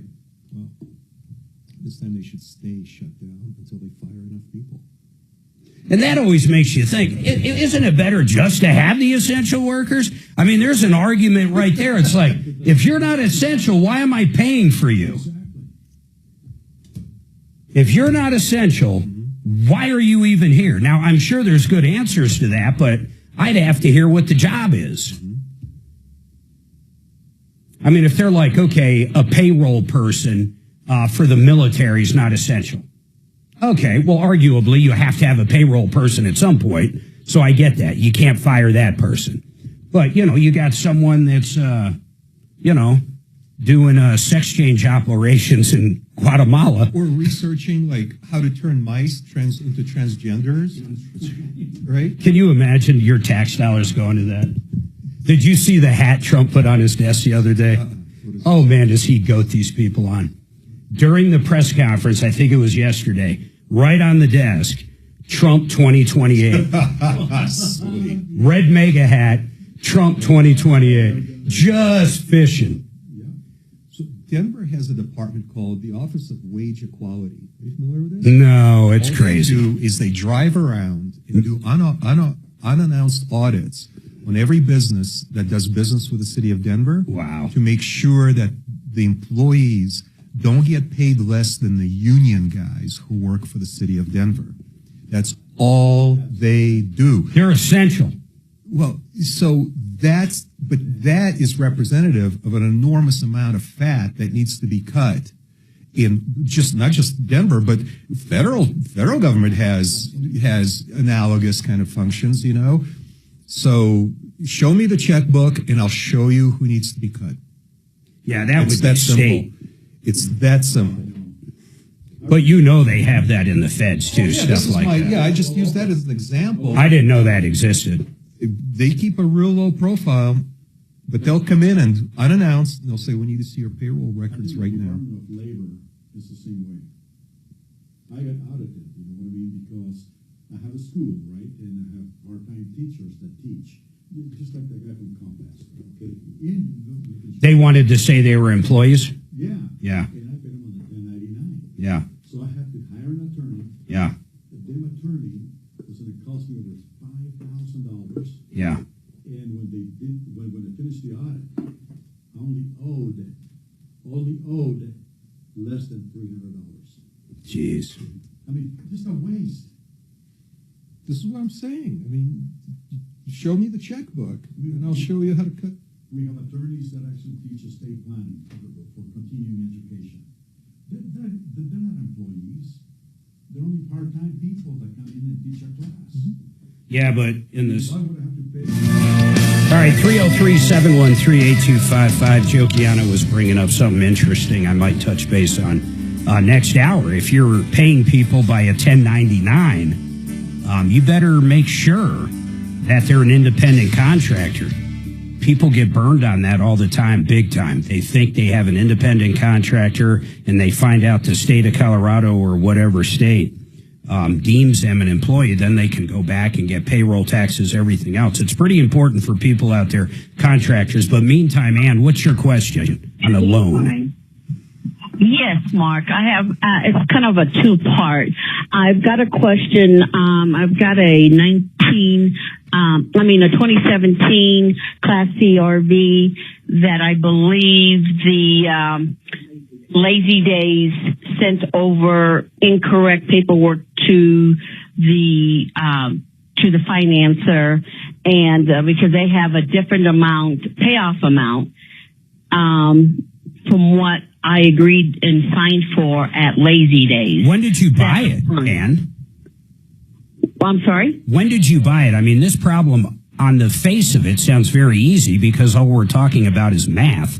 So, the math adds up or it doesn't. Unlike some people, math doesn't lie. I just think it's a very straight up concept. So how much did you purchase it for? Or, round it off.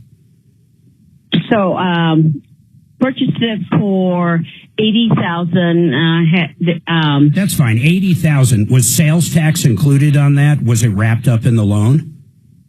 Yes. And then on top of that, did they talk you into any mop and glow, like tire protection or windshield protection or aftermarket warranties or service contracts or any mop and glow? Right. So what did that bring it to where you're saying that was still the $80,000? That was rolled into the initial $80,000. So you paid cash for that stuff? No, but I had a trade-in that they gave me credit for. Okay. But, and so they rolled everything into that amount. So you've got You basically have a buyer's order or a receipt, for that matter, for $80,000, all said and done, for this RV, right? Yes. Okay. And the buyer's order says 74. That's what I have. No, 74. And what is the loan? What is the credit union or the financier? What is the loan amount that you have a discrepancy with? What is the loan amount? They're saying that I owe $70,000, and I've been paying on it since 2017. Since 2017? Oh my God! What was the interest rate? 7.9. Can you do this? Can you send me? Do you have a PDF of that receipt? I can take a picture of it and send it to you. Yeah, do that. Let's do that. That'll be perfect. Send it right now. I'll look at it over break. Kelly will pick up and give it to you. I want to look at that. And also, Ann, I know you can still hear me. If you have the most recent statement on the loan, that's the other piece I would love to have. So try to get those over real quick. Even a picture of the computer screen if you log in. Listen, we got a lot cooking. We're going to get that attorney back up, try to help that lady with eviction right after this. Okay.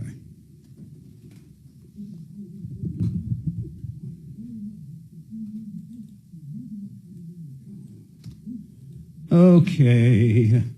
Okie dokie.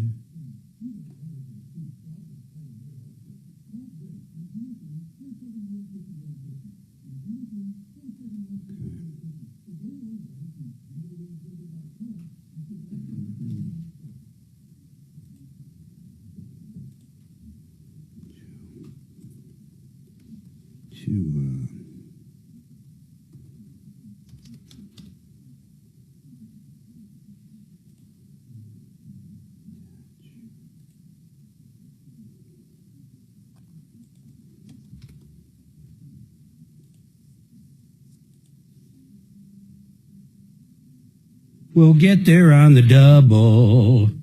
I think Jordan's on. Was he on now? I think so. She hasn't put his name up yet, but it's the line he would be on. Cool. I'll see you when I see you. Okay, Ruth said that you'll have to do it. Cool.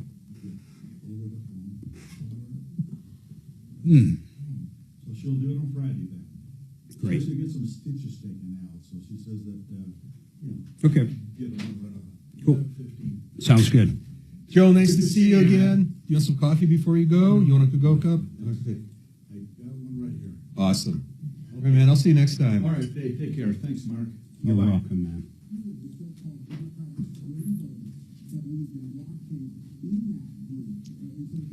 There was no school nurse in Porky's. No, there was a gym teacher. No, it's Mrs. Ballbuster. Yeah, she was the gym teacher, Beulah Ballbricker. Oh, the women's gym teacher. Yeah. Yeah, she dressed like a nurse. Though. Yeah, she's wearing a white... like a white deal. Yeah. And she's big old fatty. Yeah, I see the picture of her now. Oh, yeah. God. So she caught the guys peeking through the peephole. God, I haven't watched Porky since I was like 13. Yeah, that's same here. All right, man. I need to organize a movie night. Did you ever call over to that body shop? Well, I left, not yet. I immediately called Carly. Cool. Went to voicemail, asked her for, contact names and phone numbers. Haven't heard back from her yet. Perfect.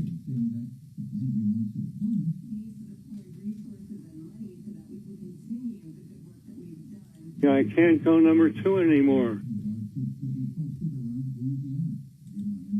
Oh, yeah, their governor actually asked for cops to come in. I started thinking, I wonder if that's a good place to buy property. Right at this second, you can buy property, and I'm not talking the area Suzanne and I have been looking in, but like right there in New Orleans proper, you can buy property dirt cheap, man.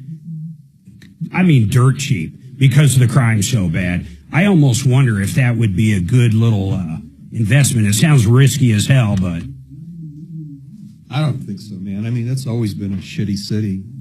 I love that city. Colfax, you know, like, it's like saying, I wonder if Colfax is a good investment. It's been a shithole. Yeah, but they're sending the cops in. I mean, if they can, or they're sending the feds in. If they can clean it up like they did D.C., my God, the values would skyrocket's my point. If that sticks. Yeah, if it sticks, you're right. What are you looking at? Yep. Cool. And then try to get... Nope. Brad O'Brien is no longer available for the entire day. What happened?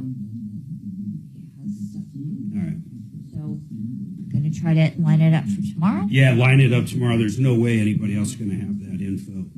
Kelly, did she happen to send in that eviction notice? Yeah, she did. I sent it to you. To me? And to Mark. I saw it. I didn't look at it. Well, that's great that I sent it. Let me see. Two things, right? Oh, it just got here. I got two images. Thank you, Kelly. It's very nice of you. Yeah, substantial violation.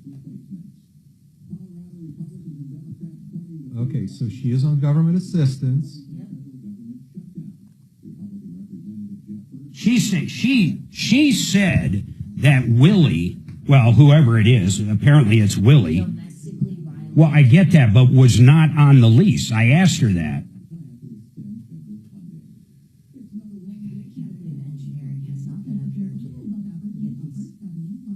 And this is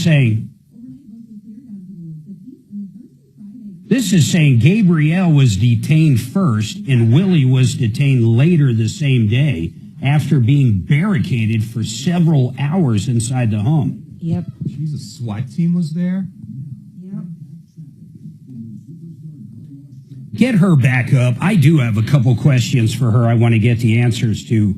Without Brad? Yeah, without Brad. Absolutely.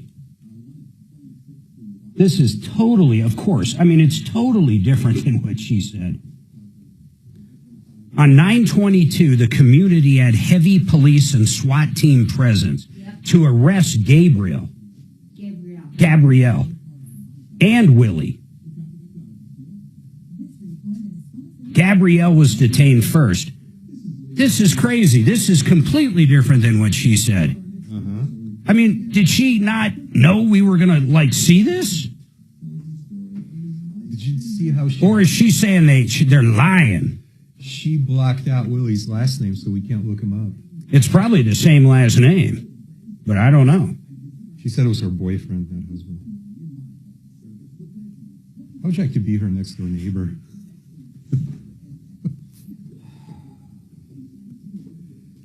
That's insane, man. This is a completely different... It would be nice to find out what the charges were. On her? Both of them. Hey, Suzanne. Email Suzanne. We don't know. Well, email her Gabrielle's last name and have her go on to check the court system. Yeah, do that. Who, me? Yeah. Email Suzanne. Okay. That name right there. I don't want to say it. Gabrielle, blah, blah, blah. And actually, if Kelly's getting her on right now, I'm going to get her birthday. Hey, Kelly, is that her? Hey, Gabrielle, real quick, what's your birthday? All right, hold on. 0525.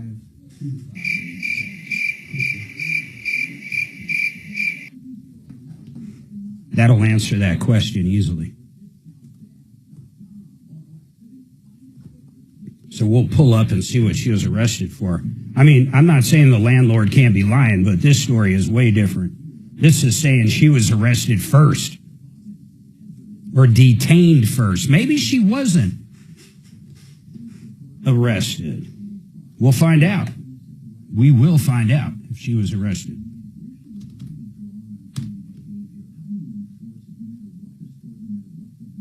Me at 4. Yeah. Ripped off, bad news. You need advice so you don't have to lose. We'll come running just as fast as we can. gonna help the common man. This is the Troubleshooter Show. Now, Tom Martino. Welcome, my friends, to the only show of its kind. We're here to solve problems, answer questions, take complaints, make your life, say it with me, just a little bit better. You've been ripped off. We want to help. In fact, we've been doing this so long. It's over $300 million in cash merchandise, exchanges, refunds, all directly due, and I mean it directly due to this show. And we don't charge a dime. You know what? If we got a quarter for every dollar we recovered out of $300 million, that'd be a lot of $1 million. Maybe we should start charging a quarter. Nah, we can't do that.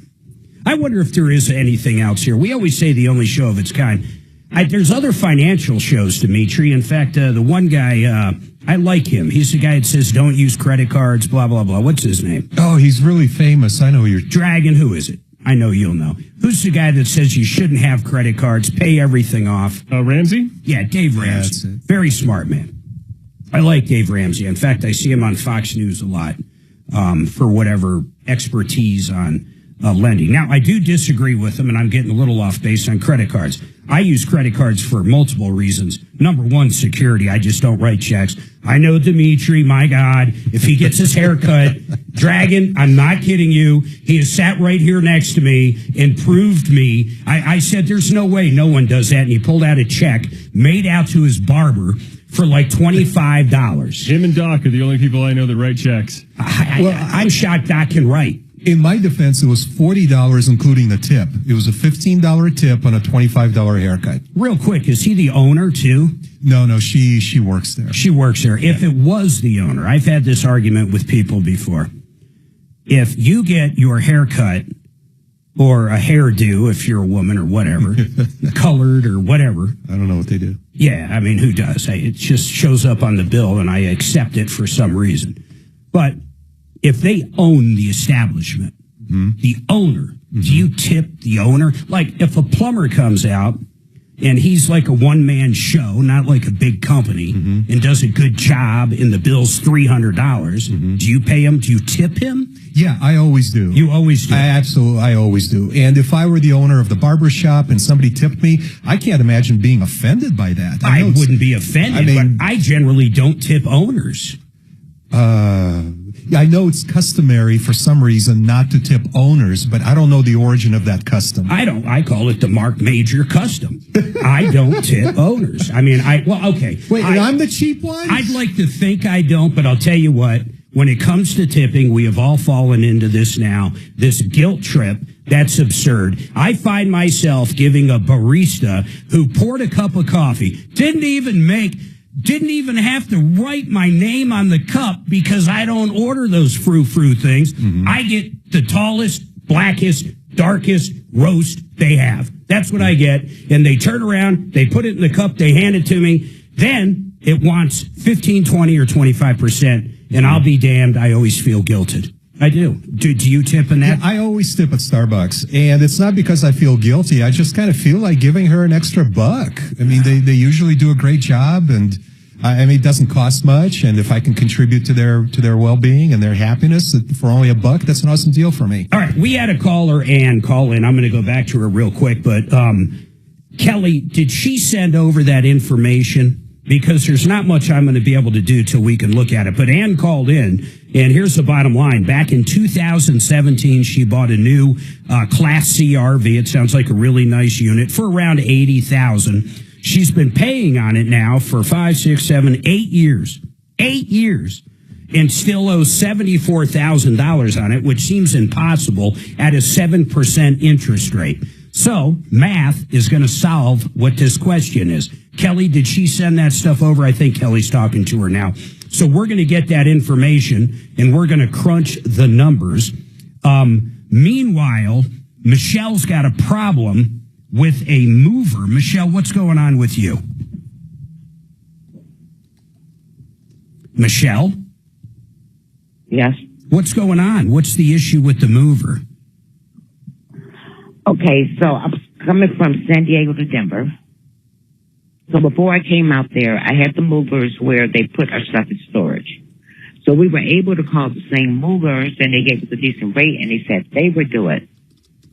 you know, then the movers get out here saying that, you know, the truck is too small. We got to pay more money now. Yeah, they gave you the runaround, the okey doke. Yeah. Yeah, the hokey doke. So now for them to move our stuff, they want an extra $4,000.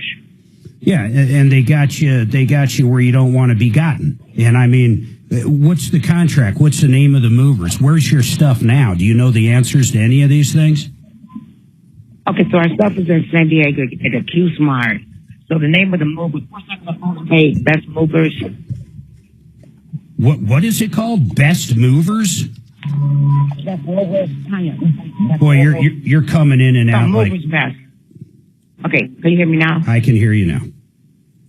Okay, Movers Best. Movers Best.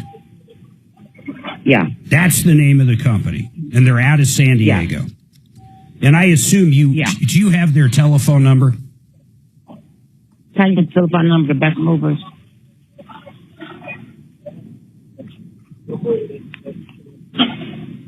Well, hold on. Hold on. Michelle, let me ask you a real basic question. You thought the move was going to cost how much? 11. 11,000. Yes. Did that include the storage?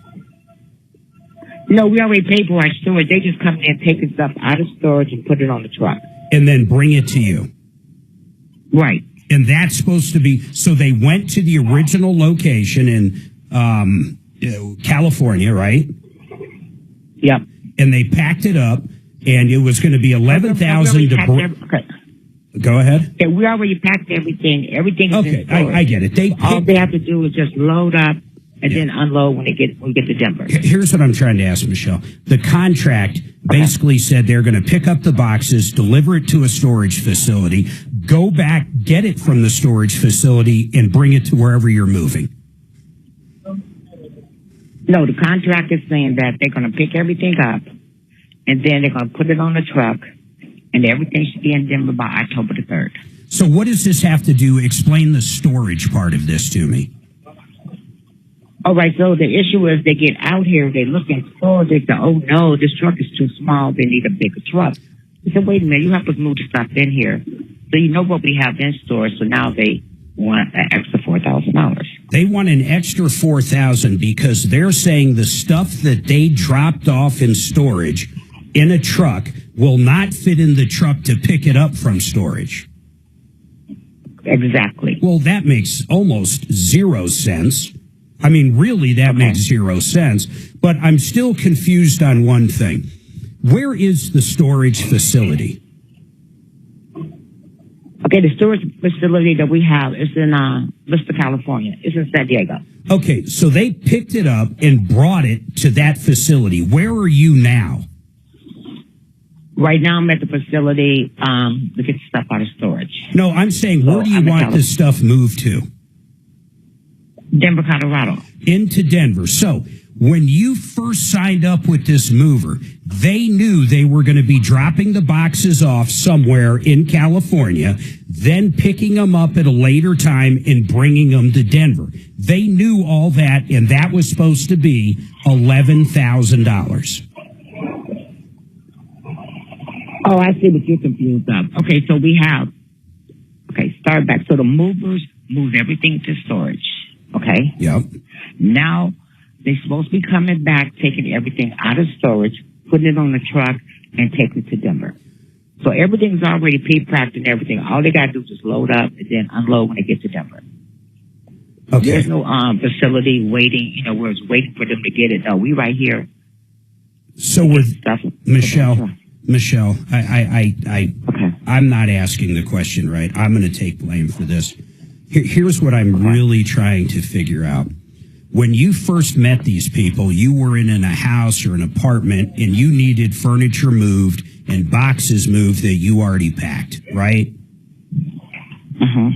And part of the agreement was they were going to pick them up at location A and move them to location B into storage. Then they were going to come back to location B, the storage facility, and move them to Denver, which we'll call location C. That was supposed to be $11,000 for the two, and I want to emphasize, two moves.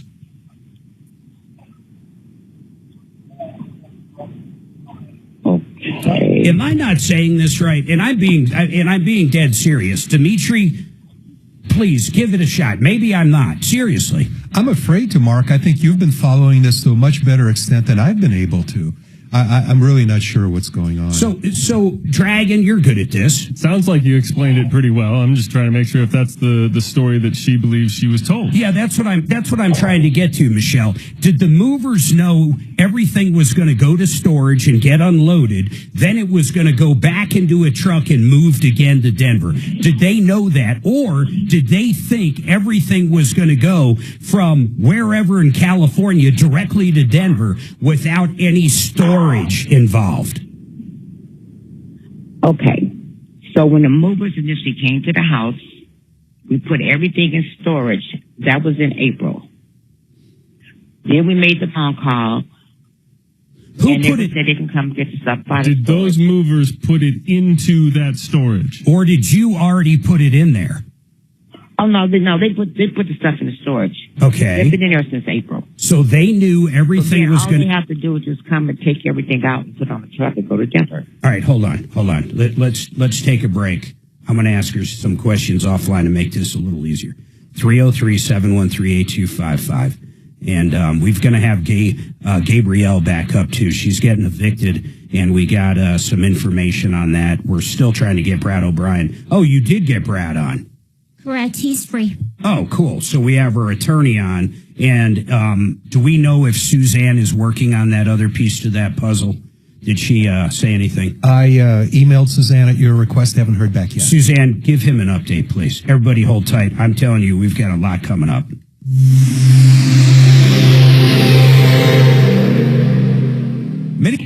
Dragon, would you do me a solid and just ask her, all I really want to know from the moving lady, did the movers know they were moving it twice? That's all I want to know.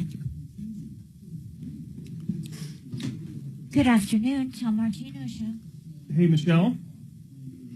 Michelle, you're not on the air right now. You're just here with producer Dragon. We just want to get well, I just got Suzanne's response. I forwarded it to you. You'll be surprised. They would be moving this stuff twice. The Art of Granite, Mitch Floria. How I love thee. You want the most beautiful countertops at the best price. You call up Mitch. Listen, they don't even mark up their slabs, and they have a ton of them. In fact, he just got a brand new facility to warehouse even more granite and quartz and whatever you're looking for, whatever hard surfaces. They don't even mark them up. You pay what he pays for them. They make all their money on the fabrication and installation, and you're going to love it. We've had them out to redo our kitchen, our laundry room, 3 bathrooms. These guys can transform your house at the best price ever. They can use your old cabinets, or they can sell you new cabinets that are gorgeous. They have sinks in. They have all the hardware. They have it all when it comes to countertops. Please check out theartofgranite.com. I promise you're going to love them. We've been using them for years upon years. Theartofgranite.com. Or you can go there, call him up. He'll give you an estimate right over the phone. Maybe you think a new kitchen's going to be $15,000 when it's only $5,000. Theartofgranite.com. Barry Miller, he is the main dude at Vestera Properties. Let me tell you what these guys do. He has a knack, Barry personally, for finding property around the country that's up and coming. We're talking about a house, a lot of times a brand new house. You go in, he tells you what house to buy, you buy it, you own it, you can do whatever you want with it. Then a year or two later, it goes up in value and you sell it and you make money. In the meantime, Barry's going to find the people to help you rent it out and maintain it. All you do is collect a rent check. They've also teamed up with Team Martino in Wave 8, where they can do this with retirement money or qualified funds. You got to check them out. Go to VesteraTurnkey.com. That's VesteraTurnkey.com. From storage to Denver, California. All right, so you sent me a... All right, got it figured out. What? How did you... Okay. How did you... What the hell did you ask to get that figured out? 2 separate contracts. Okay. You paid for them to put it into storage. Now she hasn't paid the second contract. Correct. Nope. And they want more money. Yep. So they haven't ripped her off. They simply won't do it for that fee. Correct. God, what was I doing wrong? What the hell did I say wrong? Craig, do you want to move in here for the rest of the show? Let's switch places. Let's get it. My God, seriously, how did you get to that quick? Lucky, I guess. Oh my God, I feel stupid now. I didn't get any of it. He's also the one that will take calls that call and just yell at me, and then he'll be like, "I'll take it," and then he just drops them. I got to defend my Kelly. Nobody yells at Kelly but me. So this one. Oh my Good afternoon, Tom Martino. Oh wow, yeah, look at this. Yeah, this is Kelly. No, this is Patrick. What police department is this? What is CMPD? Anybody? Her house is a Commerce City address. Commerce City. Yeah. Charges 1. Weapon. Yes. What happened? Previous offender.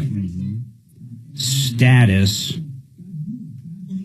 Class 5. That's a felony. Yep.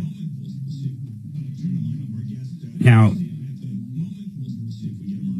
appearance on bond. So she went out on the bond.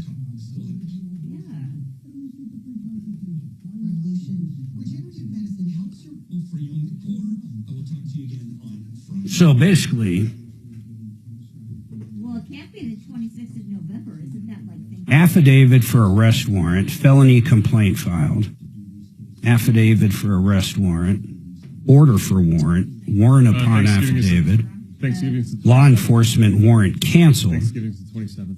Pretrial report. Thanksgiving's the 27th. That's because they got her. I see why. So they had a bond hearing, and the set amount was. Is that 1,000? What is that? I just can't zoom in on It's 10,000. 10,000. Cash or Serenity. Post amount, 10,000 types. Adjusted amount, 0.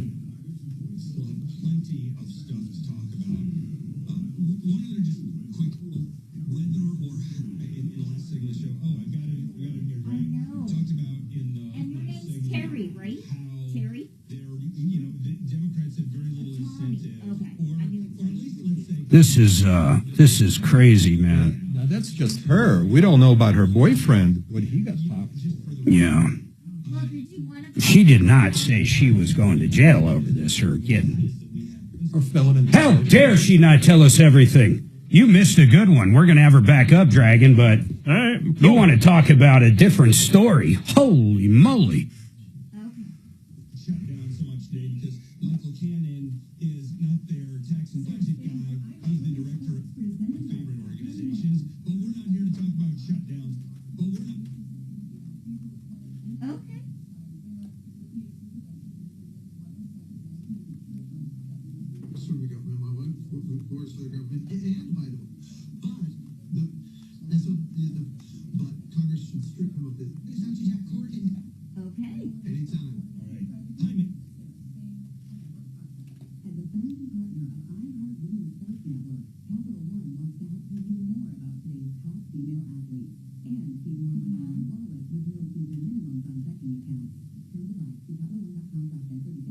Right. That's why I was wondering if you wanted to go on and get some advice.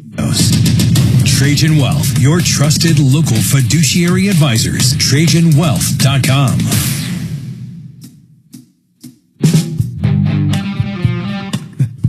All right, 303-713-8255, 303 Martino. I'm going to dig back into this.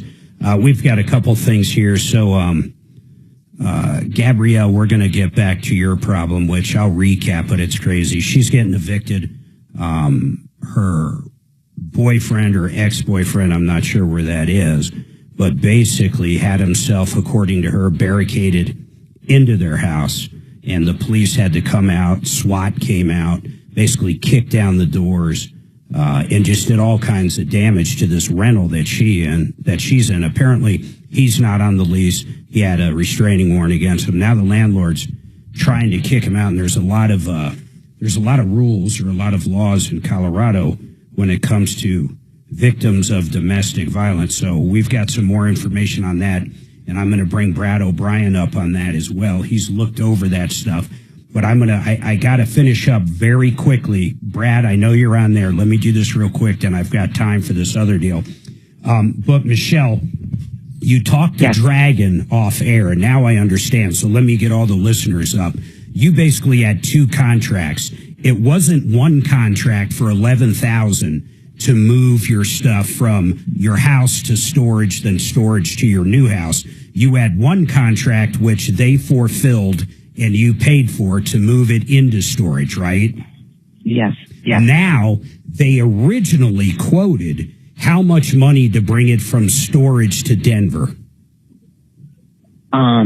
11,000. And now they want $4,000 more because they're saying they need a bigger truck. Yes. But you haven't paid any of that money to them, right? No. I would find a different mover. I had to do 2%. Well, okay. If are they willing to give you the 2% back?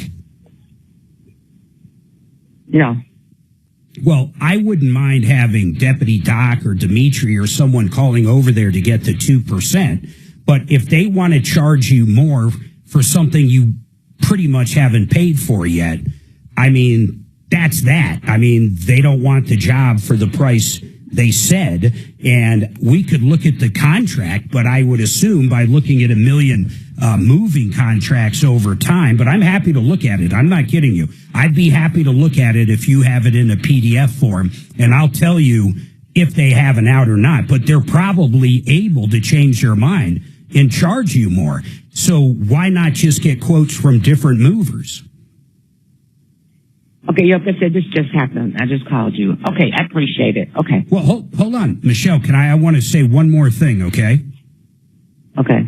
If you send me that contract, I will see if they do have an out. So please do that. I promise you I'll do that. I'll have an attorney look at it. But the second thing I want to mention, that's a long move. 11,000. Let's say all the quotes you get are whatever, 11 to 15,000. Let's say those are from valid movers. How much would it cost to replace all your stuff? I mean, is it possibly it's cheaper to sell it? You take the stuff that means everything to you. You take the photo albums. But when we're talking about couches and stuff, I don't even want the answer from you. I just want you guys to think whether it might be a good idea just to sell the stuff and buy new stuff. But I promise you, if you send me that agreement, that estimate that you have with them, I promise I'll have an attorney look at it and we'll let you know if they're allowed to change the price. And if not, we'll try to hold their feet to the fire. And if you want us to call over and try to get that 2% back, tell Kelly when she picks up and I'll put a deputy on it. I do want to help you. Now, Brad O'Brien. Hey, Brad, I appreciate you coming on. How are you? Hey, Brad. Oh, I hit the wrong line. Hold on. I'm sorry. Hey, Brad, how are you doing, man? Now I'm getting a complex. Hey, Brad, are you there? What is Brad on? Brad's on 7. These things are all reversed on the screen, Kelly. Hey, Brad, are you there? Brad? Yes, I'm here. Okay, Brad. Hey, man. I was getting a complex there. Hey, Brad, let me ask you something. Did you get the things we sent over for you that have to do with Gabrielle? I saw that came in. I haven't had a chance to look at it. Let's do this then. You really need to eyeball those. I don't want to put you on the spot because there's nothing quite normal about this. But basically the question is, her landlord is trying to kick her out because someone that she had a restraining order against that I assume had to do with domestic violence, that's what she's saying, basically barricaded himself in her house, and SWAT was called and came out and had to bust down the door and all this other stuff. Now the landlord is wanting to evict her based upon the property damage. So if you look at the email, you'll see the actual eviction order and what it says, and you'll also see some other information. So why don't you look at that and tell Kelly, Brad, Kelly, pick up as soon as you're done talking to Michelle. But tell Kelly if you want us to call you back in a little bit how you want to handle it. 303-713-TALK.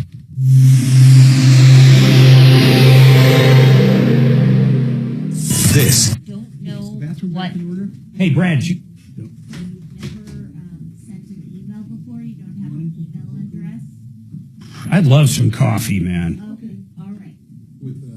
Yeah. Our email address is help. Just a medium or small, whatever. I don't want the large. No, the cream, normal, whatever you do. But I mean on the coffee size, the medium.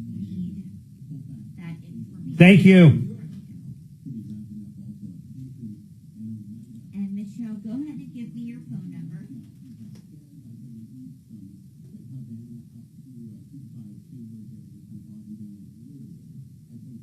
402. This report is sponsored by Our American Stories. This is Lee B. So that's 760-402-1218. Story of the origin of how basketball came to be. You won't want to miss the next episode. Yeah, if you can send me everything you have. Joseph A. Lazera, I hope you never need this guy, but if you find yourself in a bind with the law, you want to call up Joe. We've talked to Joe so many times on air. He's helped out so many callers over the years. This is the kind of phone number, though, you really need to put in your phone now, because I don't know any sane person that goes, hey, I'm going to go out and get caught for a DUI tonight, or I'm going to get in trouble for domestic violence or child abuse or murder. People don't plan this stuff, generally speaking, but there's two things that happen when you're accused of a crime. You're either innocent or guilty or somewhere in between. I guess that's possible, depending on the charges. That's why you need an attorney. And Joe, if you're innocent, can get in front of a jury or get the DA to understand you're innocent and get you off. Then, if you are guilty, he knows the judges. He also knows all the DAs. He can get you the best deal because he's respected. He's done so many DUIs in the state of Colorado. He actually does them now at a flat rate fee on most of them. Flat rate. He'll tell you exactly how much it's going to be. And the results that he can get for you are phenomenal. I want you to call Joe Lazera anytime you need or have questions about committing a crime. 303-429-6200. Once again, please put that in your phone. 303-429-6200. Joseph A. Lazera. Fix it 24/7. I'm going to spend a second on this one. And here's why. This is so important. There are so many companies out there when it comes to home services. All they want to do is come out. They will advertise a $19 furnace checkup or a $29 AC tune-up, whatever you want to call it. All they want to do, the majority of them, is come out and try to sell you a new one. Fix It wants to earn your business. Think of their name. Fix It 24/7. They love fixing things. That's what they are experts in. But this deal, they're going to come out, they're going to tear apart that furnace. They are literally going to spend an hour and a half, 2 hours disassembling it, cleaning it, getting all the dirt out of there, which, by the way, the number one killer of a furnace is dirt. Then they're going to put it back together. They're going to slap a no breakdown guarantee on it, all for $39 for new customers or existing customers that have not had their furnace cleaned in 3 years. They do this because they want to earn your business. I want you to check them out at fixmyhome.com. Tell them about the Troubleshooter Special, $39. Take advantage now. Soon as it gets cold, I promise you, this deal is gone. Fixmyhome.com.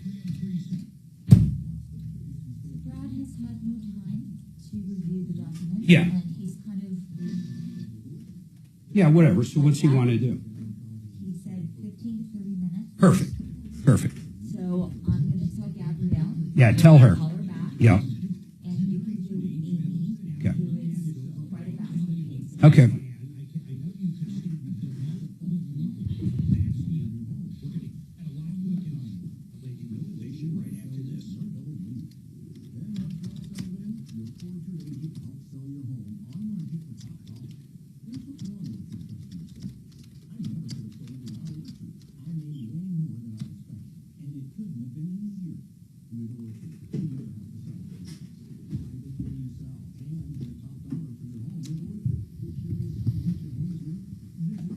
We're going to get her YouTubers. We're going to get her back up with Brad.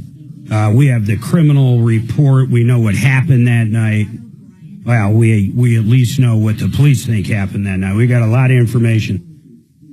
It's juicy, baby. It's juicy. I'm going to call you back in probably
Oh, it's good being back in the saddle, people.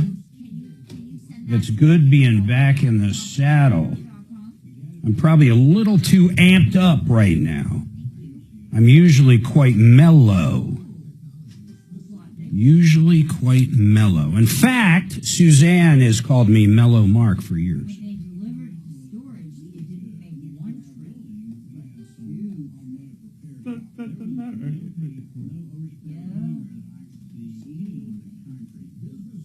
I get it. She's upset because they should have known as to how big a load it's going to be. So yes, she has a right to be upset about that. But they still have the right to charge whatever they need to charge to get it over there.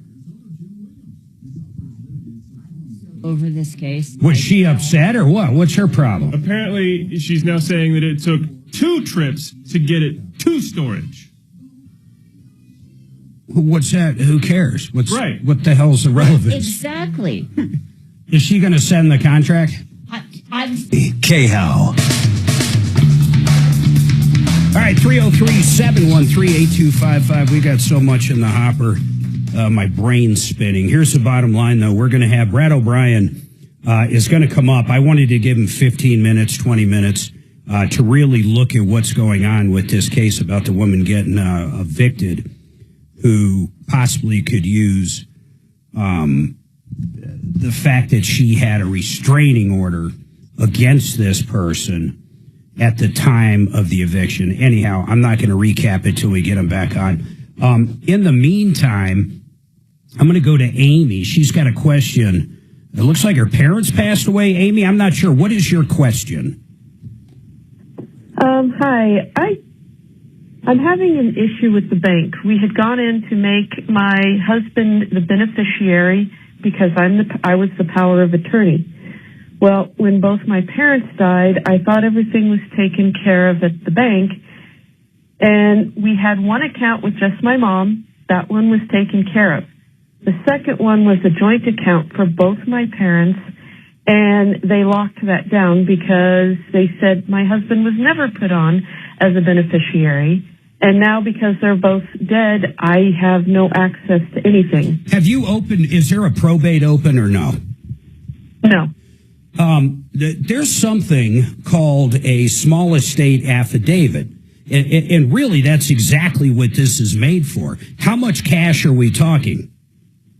It's like around $500. Oh, that's fine. I think last year's, well, I'd have to look it up, but it's like 80,000 or something. So in the state of Colorado, it could be a car, it could be almost anything but real property. If it's actual real property like a house or a building, or even just land, you cannot use this. And I'm saying this for other people listening, but the small estate affidavit basically does this.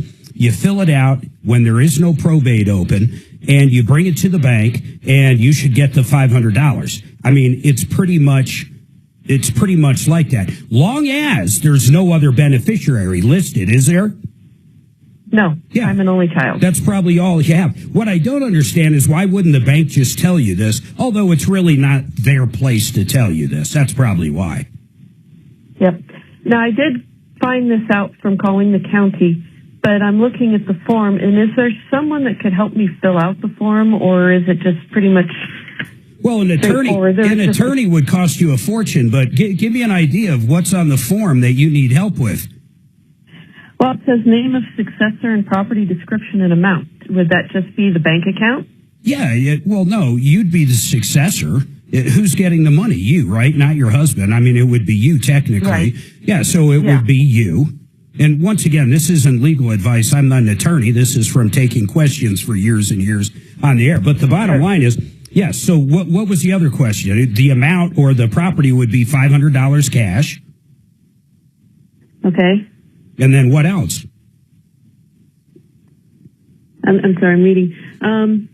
Yeah, I don't mind. Here's the other thing. You can, we've got help at troubleshooter.com if you have some questions like that. Once again, it's not going to be legal advice. I want everybody to understand that. But it'll be practical advice if we give you advice, if we understand what the answer is. Make sense to you? Yeah, it does. Yeah, so feel free to do that. Literally, Amy, help at troubleshooter.com and just say, hey, I was on the air today with the small claims affidavit, and I've got some questions here. But I hope people out there understand that probate can't be open, or else you really can't use it, and you can't use it for real property. But I believe it's $80,000 to $90,000 for 2025 is the amount. Dimitri, did you know that? No, I never heard of that. And we've had similar calls like this, and this is the first time I've heard a reference to this small property affidavit. Yeah, and that's exactly why this exists. Can you imagine over $500? Seriously, opening probate, hiring an attorney, all over $500. Really, that's what this is. But that threshold is pretty high. Like I said, it's somewhere between $80,000 and $90,000. The only thing that I argue against with it, and it's not really an argument, but we've had people call up where their parents had a piece of property like on the side of a hill that basically is worth $1,500. And because it's property and deeded, you can't use it, even though the value of the property is peanuts. So that is kind of the drawback to it. By the way, we do have Jordan Keano with us as well. Hey, Jordan, mymoneymyway.com. I was talking to your dad the first hour, and we've got this movie event coming up, and I can't wait for it. I've been to a couple of them with you. Actually, I've been to probably 3 or 4 with you. If you have not seen The Baby Boomer Dilemma, I want you to Google it right now. It's going to be at the AMC 24 in Highlands Ranch. Listen, once again, The Baby Boomer Dilemma. It's going to be on the 14th of October this month. It's going to be at 7 p.m., 100% free, including concessions with these guys. Suzanne and I are going to go. I'm trying to get Dimitri to go. But here's the bottom line. It's a real movie. It's like a Hollywood-based movie, and you can see the trailer. That's why I told you to Google it. It's going to talk about the risks of Social Security. It's going to talk about different retirement products. How would you describe it in general? Yeah, I would say you hit it right on the head. It's kind of like a documentary on the issues that we're facing with Social Security. And it goes into some real couples that really came across some real problems, people that lost their pension, stuff like that. Yeah, it's real issues, and it talks from real experts, PhDs, people who created the 401k plans. It talks about what the issues are with Social Security that we're going to be seeing in the near future and how to avoid that. I know there's one term. They say that by 2031, they're saying that there's going to be a third of all Social Security payments has to be cut if we don't change anything. Can you imagine that? Some people living on Social Security, let's face it, man. I mean, I don't know what their quarters look like, but if you're getting mid-range Social Security, if you've never topped out on it, and even if you're getting the maximum, you're only talking, well, depending on when you were born, but I mean, you're only talking like $5,000 a month. Can you imagine living off that, and now all of a sudden you got to live off of 2/3 that? It's really scary. Absolutely. So join us to the movie. Please come. You'll enjoy it and have some great concessions on us. Yeah. mymoneymyway.com. Really, if you haven't seen it, Highlands Ranch 24, it's simple. Just call up. You don't have to give a credit card to sign up. Just call up, sign up. You got to have a seat, though. It's a movie theater. There's only X amount of seats. mymoneymyway.com. Jordan, hang tight. We'll talk about that and a few other things after this. Now, listen, I got some lines open. 303-713-8255. I want to hear from you. If you've been thinking about calling, now's the perfect time. You got a bad landlord. You got a bad contractor, bad cement guy, bad barber. A bad barber. And I think Dimitri could use help there. Can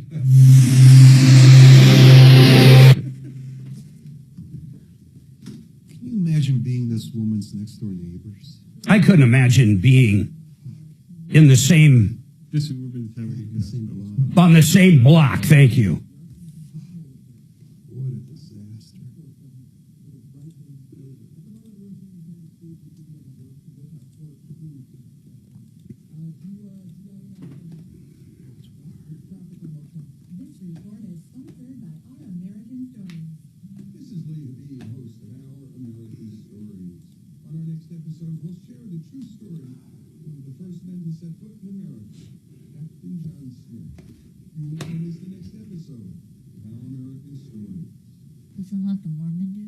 How about if I told you there's an automotive repair shop that can save you money, They have the best warranty in the business on all repairs, and I'm talking about a 3-year, 36,000-mile warranty.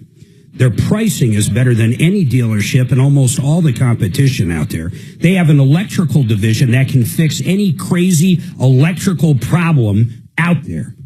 Well, there is one. It's called Sheridan Auto Tech. In fact, Uncle Kevin comes into the show almost every Friday to be part of the show and help people out. You need someone to maintain that car from basic oil changes, alignments, tires, brakes.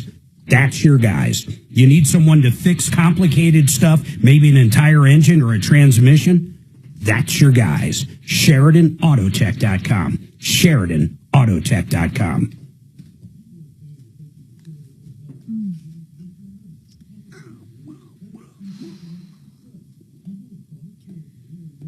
I keep eating Tylenol. It's not, or ibuprofen.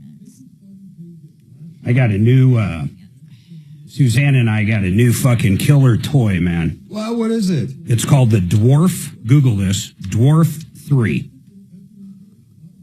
Dwarf 3. No, it's not a midget. That does sound weird. Suzanne and I got a new toy, the Dwarf. Ah! That sounds like a genre on Pornhub.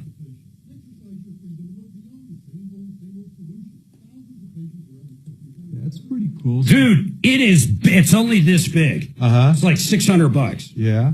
And you basically, so you bring it out, you put it on a tripod, and you basically find a big star or the moon, something it knows what it is. A reference point. A reference point. And it locks in on that reference. Now it's dialed in. Now you open your app and you can go to the Milky Way, or you can say, go to Saturn. Whatever's out, and it knows the time of night because it just scanned it. It'll show you everything available to see, and then it'll go to it, and it'll take, 100 pictures of it over a period of time, and then it kind of glues them all together, and you end up with something like a shot of the Milky Way that looks like the Hubble took it. It's absolutely remarkable. That's pretty cool. And the price point is silly. Yeah. Here's the other thing it does that's crazy. You can lock in on a bird, a dog. You can lock in on anything that moves. So you lock in on it, and then when it takes off, it's got multiple cameras and lenses. So it's going to always have this wide shot, and then it's going to have the zoom shot. So when the bird takes off flying, it literally starts following it with the lenses and then glues everything together, and you have this close-up of something, 100 yards away that looks like it's a foot away, not only sitting and eating, but then flying off into the distance. That's pretty cool. $600 or $500, whatever it was. So does it have sufficient magnification to see like the rings around Saturn? I have not done Saturn yet, but the answer is going to be yes. Really? Yeah. Now, it's got to be in the sky and visible from where you are without, Well, yeah, it's a camera. We went stargazing on top of Mount, whatever it's called in Hawaii. It kills me about that. You know what they say, Dimitri? They say it's the tallest mountain in the world. I say... In Hawaii? Yeah, I say bullshit. Here's what they're saying. They're saying if you count what's underwater at the bottom of the ocean to the top, it's like the tallest mountain in the world. I'm like, well, who the hell counts that? That's not how you determine the height of a mountain. It's insane. Yeah. Where, above sea level, it's like 13,800 feet. So it's tall as shit. Yeah, in Hawaii. It like snows up there and shit. Jeez. Yeah. But they say it's 28,000. You ask people out there, it's 20. It's like, wait a minute. How do you possibly count that? That's like counting a mountain below the crust of the earth. Are you talking about Mauna Kea? Yeah, Mauna Kea. On the Big Island? Yeah. It's gorgeous. So it was an awesome vacation, it sounds like. Oh, man, we went everywhere on that island. That was just one of the islands. We went everywhere. We checked out. We had a car, and we've done this before, but there's these apps you can buy where it's all GPS triggered, and it'll give you a tour of an area of the island, and it talks about it, tells you where to stop, what to check out, and, you can skip stuff, add stuff. You can do whatever. It's all on the fly. But you really want to check out something like that, these apps are absolutely crazy, man. They work so well. Did you go to Kauai? What's that? Did you go to Kauai? No. We were going to go the last day. We made a decision not to. I'm not going to go. First of all, it sucks. No, bullshit. I love Kauai. No, Kauai, every time I've been there, it rains. Oh, that doesn't bother us. We're still out going crazy. In Minnesota and in Michigan and more, plus Representative Andy Biggs on the government shutdown. What's it going to take to reopen it? And more on the Joe Pag Show. Tonight from 6 to 9 on 630 KHOW.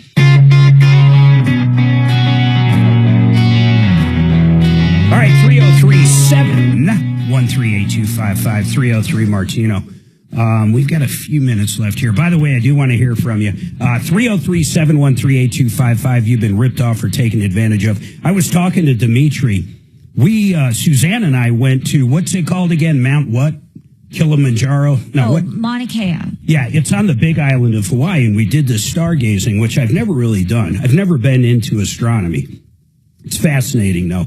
The visuals up there are like nothing I ever seen. But this guy had this crazy telescope, and the telescope took him about 15 minutes to set up. Then he opened an app on his phone, and once you set it up and point it at something it knows or recognizes, a point of reference, then you can say, okay, Milky Way. And then the camera automatically moves itself and goes to the Milky Way. And it's got multiple lenses, so it's taking pictures like all the time. And then with the software, it basically goes up to AI in the cloud and glues everything together. And then you get this photo back that looks like something from the Hubble telescope. I mean, it's amazing. Amazing. So we just were like, that's crazy. So we started talking about it. And then somebody on our YouTube channel said, oh, yeah, I love stargazing, and I bought this. And it's called the Dwarf 3. In fact, it was Tim on YouTube. And tell me that doesn't look cool as hell. So if you Google the Dwarf 3, and no, this isn't a commercial, I'm just killing time because we're so close to the end of this hour. But if you've never got into stargazing, this thing's like $500 or $600. The other thing it does, unlike any other telescope, remember, it's all digital. There's not even an eye hole. That sounds weird, but there's not. Viewfinder? A viewfinder. See, I've got a whole different language. An eye hole. Yes, an eye hole. You didn't have to blink that out. Can you say that on the radio? Can you say eye hole? So it doesn't even have that. Everything literally is on your TV or app or whatever, computer screen. But you can aim it at a bird or wildlife like a deer and zoom in like incredible amounts. I mean, incredible amounts. Remember, this thing's made for gazing at stars. So you can actually put it on a bird and zoom in to where that bird's like right in your face, even though it's 100 yards away. And because of the multiple wide angle and zoom lenses, it kind of, remember, it's looking at it through all these different lenses.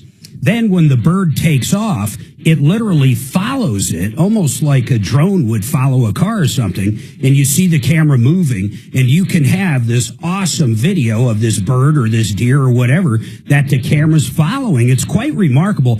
I never thought I'd get into a hobby of stargazing or bird watching. Silence. I was waiting. I was waiting to see. There's no response to that. Yeah, I know. So would you have anything you enjoy like that? No, Mark, but I thought you bought it because here's what I expected you to say. You bought the camera that follows these subjects because you were right across the bay from a nude beach. Oh, yeah, so yeah. That's what I was waiting for. Yeah, you zoom in on the nude beach. No, we had it delivered to our house when we got home. It's not that big either. You're giving me bad ideas. Bad, Dimitri. Bad, Dimitri. All right, folks, 303-713-8255. Listen, coming up next hour, we're going to get Brad O'Brien back on. This poor woman gets kicked out, her side of the story. She gets kicked out of her apartment, or I'm sorry, her house. She's got an eviction notice. Her attorney's got the eviction notice. She does seem to have a defense. The defense would be her boyfriend was under a restraining order for, I assume, domestic violence. He really is the one that destroyed the house. Colorado has some certain laws where that could be a good defense to the eviction. But we're going to dig into that and much more. 303-713-8255. 303 Martino. Get your calls in now. Watching. It'd be funny just to lock it on someone walking in your neighborhood. Just walking. You just got this video of this dude walking. I should bring it downtown so you can see what I have to live with. This would be, you could put it on a homeless guy and set it up. Yeah, I'll just set it outside my window. Set it up to record for like 10 hours of what this guy does, and it follows. Watch him go over and get into a BMW. Oh, shit. You're right. The red light bull takers? Yeah. Or you put it, I could think, now that you brought in humans, there's so many things to do with this. You could even bring it here and zoom in on stuff. Well, I'd like to see how much money they actually collect. Like put it in one of those intersections and then just count how many people gave them money. All right, what's your first name? That would be awesome. That would be very weird. Liddy, Litty. It is a freaking cool little tool. I love it.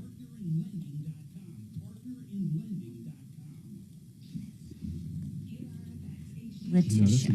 Okay, and you've got questions about moving a car. Okay, hang on. Oh. Monitor your driveway, monitor the back of your house so people can emerge from the woods. Here's the estimate. Let me send this to you. Understood. Actually, I want to show you. Letitia, are you familiar with the show? Over here, let me show you this. Okay. I don't want you to talk, though. Don't talk, because we're on. Watch this.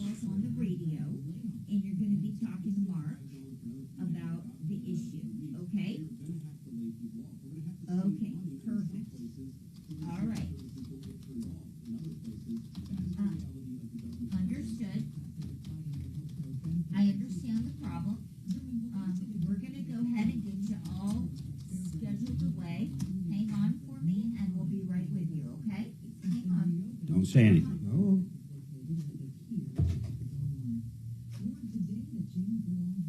I'm going to send it to you, too. Oh, Jane Goodall's son. Didn't she live with the apes? Yeah, that's what she's famous for. She died today of Did she really? She lived with the apes, right? Like over wherever. Yeah, somewhere. Like they assumed that she was part of the family. Gorillas. Gorillas, that's right. Yeah. I didn't even open it, so I don't know how long it is. So is that just? I don't want you to talk about it.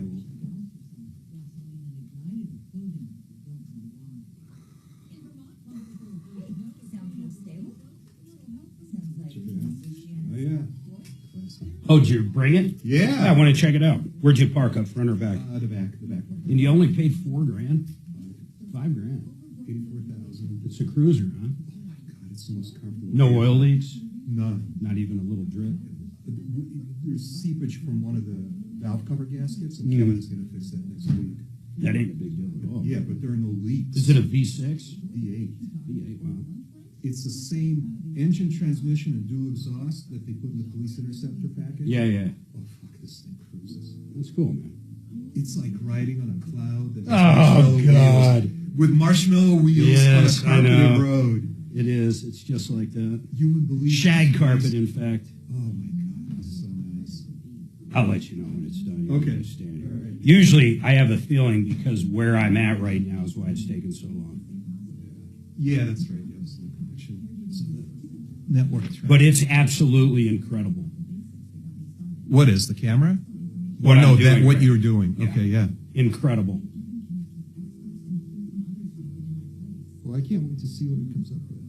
This. Oh, here. By the way, let me send you this. Yeah. Forward. This is that lady's moving agreement. Oh, great.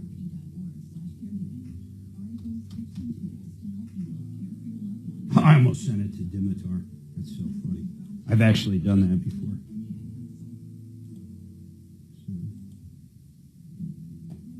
Okay, you should have it in a minute. See what you think there. Okay.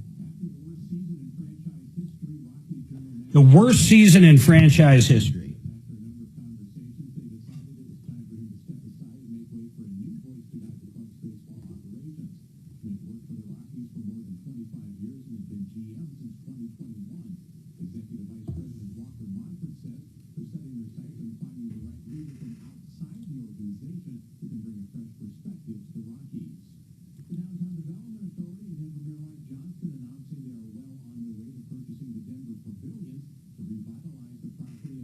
So these same people that can't revitalize the 16th Street want to buy an entire mall complex and revitalize it. It's just simply amazing. You got that right. The other amazing part is the price point. This was just a few years ago. This was valued at almost $300 million. What's it at now? They're buying it for $37 million, I think. 30-some million. Well, it shows you what a crime-infested Denver does to property value. Yeah. That's might be one of the best examples ever. This property value alone would have paid for all of the mental health services and, hospitalizations that I mentioned at the beginning of the show. Yeah. Just that alone. All right, so she's invoking all of these protections. Yeah, but I don't care about that. No. That's what you sent me. No. I thought I sent you an estimate for moving. Oh, maybe you did that too, but... Just sent it. Let me see. Jeez, maybe I did send it to... Oh, okay. I got something called estimate. Yeah, that's it.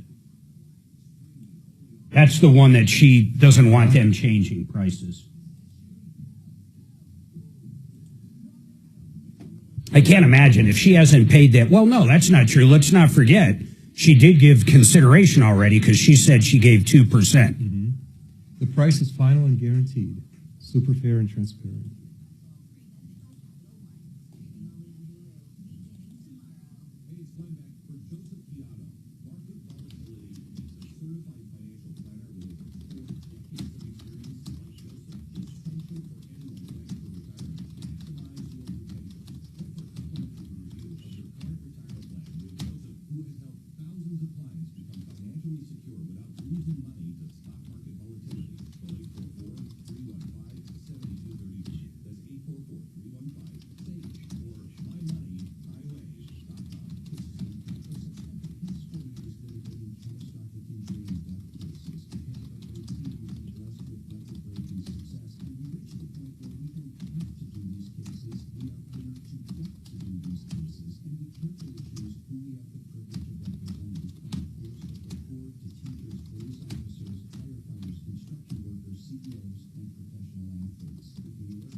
Oh, this computer is just the worst. It is just the worst. Just the worst. So that town car's highway mileage is in the high 20s. Wow. Mornings at 6. The Situation with Michael Brown. Is privacy in America completely dead? And if so, why? What caused it to die? Join me on Thursday at 6:05.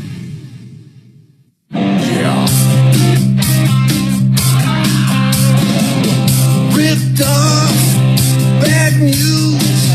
You need advice so you don't have to lose. We'll come running just as fast as we can. Troubleshooter's gonna help the common man. This is the Troubleshooter Show. Now, Tom Martino. Welcome, my friends, to the only show of its kind. We're here to solve problems, answer questions, take complaints. You got anything going on in your life where you need some help? Maybe you need to recoup money. Bad contractor showed up, did a horrible job. Or maybe they showed up, took money down, and didn't do a damn thing. That's why this show was invented. And we are here to help. In fact, to the tune of over $300 million in exchanges, refunds, cash, merchandise, services. You get the idea over a 45-plus year period. We're here to stay, bad guys. You've been ripped off. You're going to have a sheriff out there. Now, I want to talk about a few different things. Really, really quick, and I promise I'll get right to the phones. Where are we at, Kelly, with Brad O'Brien? You want to see what time we can get him on because... I just have him right now. He doesn't have a lot of time, so I'm going to try to get Gabrielle back up. Oh, get her on. Let me talk to him real quick. What number is he on? 6, 7? 7. He's on 7. Hey, Brad, how are you, man?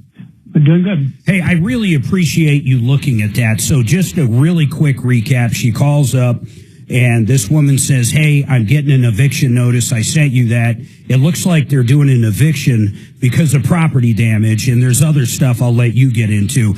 But she did some research on her own, and because she had a restraining order against somebody that apparently, according to her, barricaded themselves in her house, the SWAT team came, which sounds incredible. And basically, I think the neighbor called because shots fired. The cops show up. SWAT comes up. He doesn't open the doors to the house. She has a restraining order against him. He got into her house. They kicked down the doors, caused all this damage. And now the landlord is kicking her out. My understanding is when it comes to domestic violence that there is some kind of defense out there. You've read through a lot of what I sent over. Kelly's getting her on right now if you have questions for her. But looking at everything I sent you, what is your outlook here? Well, property damage is normally a reason for a landlord to declare a breach of the lease and to evict someone. But that's not what they're doing here. They're using a special statute called the substantial violation statute in order to evict even quicker on just a 3-day notice. And that substantial violation statute has to do with putting somebody in the premises or a neighbor at personal risk or property damage.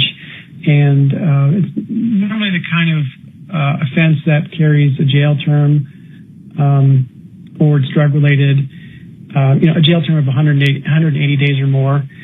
So that's what they've done here. And I saw the landlord's notice. It said that basically the SWAT was called and some property damage resulted. So this notice I don't think is good enough because it doesn't really describe it doesn't say that anybody in the premises caused the damage. In fact, it sounds like the SWAT team caused the damage. They did. Yeah, and it doesn't sound like it doesn't describe any substantial violation. It's just, having the police called out is not a substantial violation of a lease. Anybody can get the police called out on them. So it's a question of fact whether or not a substantial violation occurred. And if the landlord wants to start a court action to evict, well, then Gabrielle will have her day in front of the judge and describe how no substantial violation occurred. Now, there is an affirmative defense to substantial violation eviction, which is that you're the victim of domestic violence. Sounds like she might be. And the fact that this guy with a restraining order broke in and caused all this, sounds like the kind of situation that this defense applies to. So she cannot be evicted for substantial violation when she's the victim. So she's going to end up, and what she needs to do, and I have her up now. In fact, Gabrielle, you're up and listening and on the air. So she is going to have to show up to that hearing and basically just plead her case no matter what, right? She can't just not do anything. Well, I don't think a court case has even been started yet. They have to wait until the 3 days are up, and day one is today. Okay. And so they'd have to wait until probably Monday to even start the court action. But she may want to head this off by contacting the law firm that sent this and say, Now, I want, because you're listening, first of all, I'm going to let you ask any questions to Brad in a second, Gabrielle, but I got to bring something else into this. Because when there is a court date and she shows up, that's where she's going to have the opportunity to use this defense of domestic violence. And she had you did have a restraining order on that person, right? Yes. What I'm not understanding by looking at the charges, though, it looks like you were detained first, even before that person on a weapons charge of some sort. Oh, no. So, what happened was I didn't even know that, I guess you could say he retaliated, another day and said that I put my hands on him, but I didn't, and I never had got a court date. I never even knew about the warrant. Am I crazy, or are you not out on bond right now? I am now. Okay, that's it. I'm not asking for guilt or innocence. That's not my point in this. My point is for a question for our attorney. Brad, you were talking about different reasons landlords can. If literally she was taken from that property by the police, whether she's guilty or not, without her being guilty or having a court date or going through that yet, Is that substantial enough for the judge maybe to grant the eviction, or does it have to be done and adjudicated? No, the tenant doesn't have to be found criminally liable in court for this to apply. The landlord can show that, or can, if possible, that the tenant did these things that does constitute a crime that could be subject to 180 days of jail or more. So it doesn't have to go through the criminal system at all. I got you. Just the accusation can be enough for a landlord. But you are going to have your opportunity to get in front of that judge and plead your case. But what I don't want you thinking, Gabrielle, is you're going to get in front of this judge and say, hey, I'm a victim, and everything you said is on the domestic violence, because I think where the landlord is going to argue that is it's got nothing to do with that, Your Honor. It's got to do with she, the tenant, the one on the lease, was arrested and taken to jail. And it's on some kind of felony charge, and she could be facing more than 180 days. That's going to be enough for the judge to agree with them. So I just want you to have all your ducks in the row when you basically go into court. Mm-hmm. Do you have any questions for Brad O'Brien now? Yes. So I sent something to Tom about the VAWA law, which says no matter what damage was done, no matter what took place, if I'm a victim of the domestic violence, this can't be possible, because I'm also on a voucher, and that's why she didn't want me to have to go through the. Hold on. That was a good question, Brad. What is your blush or response? Okay, so far this call is not about money, who's going to pay for the property damage. That's a separate question. Maybe insurance covers it. This call is about whether she can be evicted under this substantial violation statute. Getting arrested is not a substantial violation of a lease. That doesn't imply or even suggest what the crime was, getting arrested. Having the cops called out does not suggest what the crime was. So I also have to say that pleading this defense of that she's the victim at trial is too late.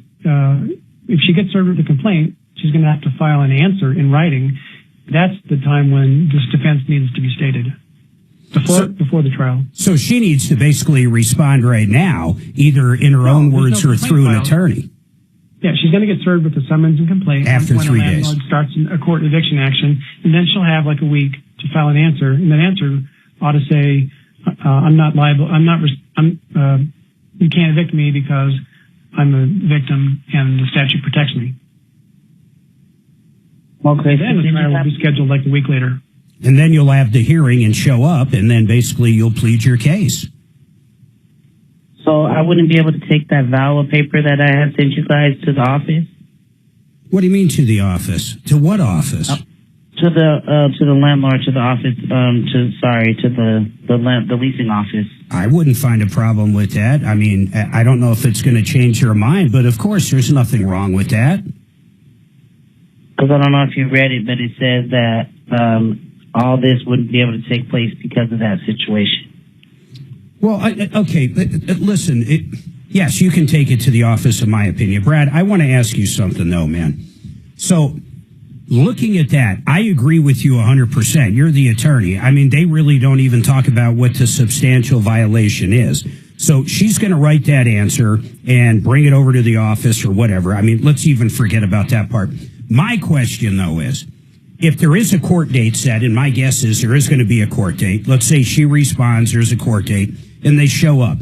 And the landlord, whoever's representing the landlord, shows up with this arrest from that night on that property of her with a Class 5 felony. And no, I didn't get a felony. Okay, whatever it is, Sorry. It is. Yeah, and I understand. You're frustrated. You're trying to figure out what you're going to do. I get that. But if he shows up and shows all this took place and she's being accused of it, what do you think would happen at that point? Does that defense that she's talking about still come into play? Well, some judges would not even let the case get that far because this notice is insufficient because the 3-day notice to terminate does not state what the substantial violation the act was that was the basis for eviction, and so I don't think she has been put on notice of what of the grounds for eviction are. So, but then that would just mean the landlord has to redo the 3-day notice, and they probably would, and describe what actually happened. That would constitute. So let's say they redo it. Let's say they redo it to the facts that I'm saying right now. Whether they're facts or not, who cares? But let's pretend that's the story. What do you think would happen at that point? Well, then when they're all in front of the judge, the landlord has to prove by a preponderance of the evidence that this act occurred, which constitutes a substantial violation, something drug-related or something, a crime with a 180-day jail sentence possibility. It's actually a lower standard than the criminal standard, which is clear and convincing. So, Gabrielle, you're actually in a lot better spot than I thought.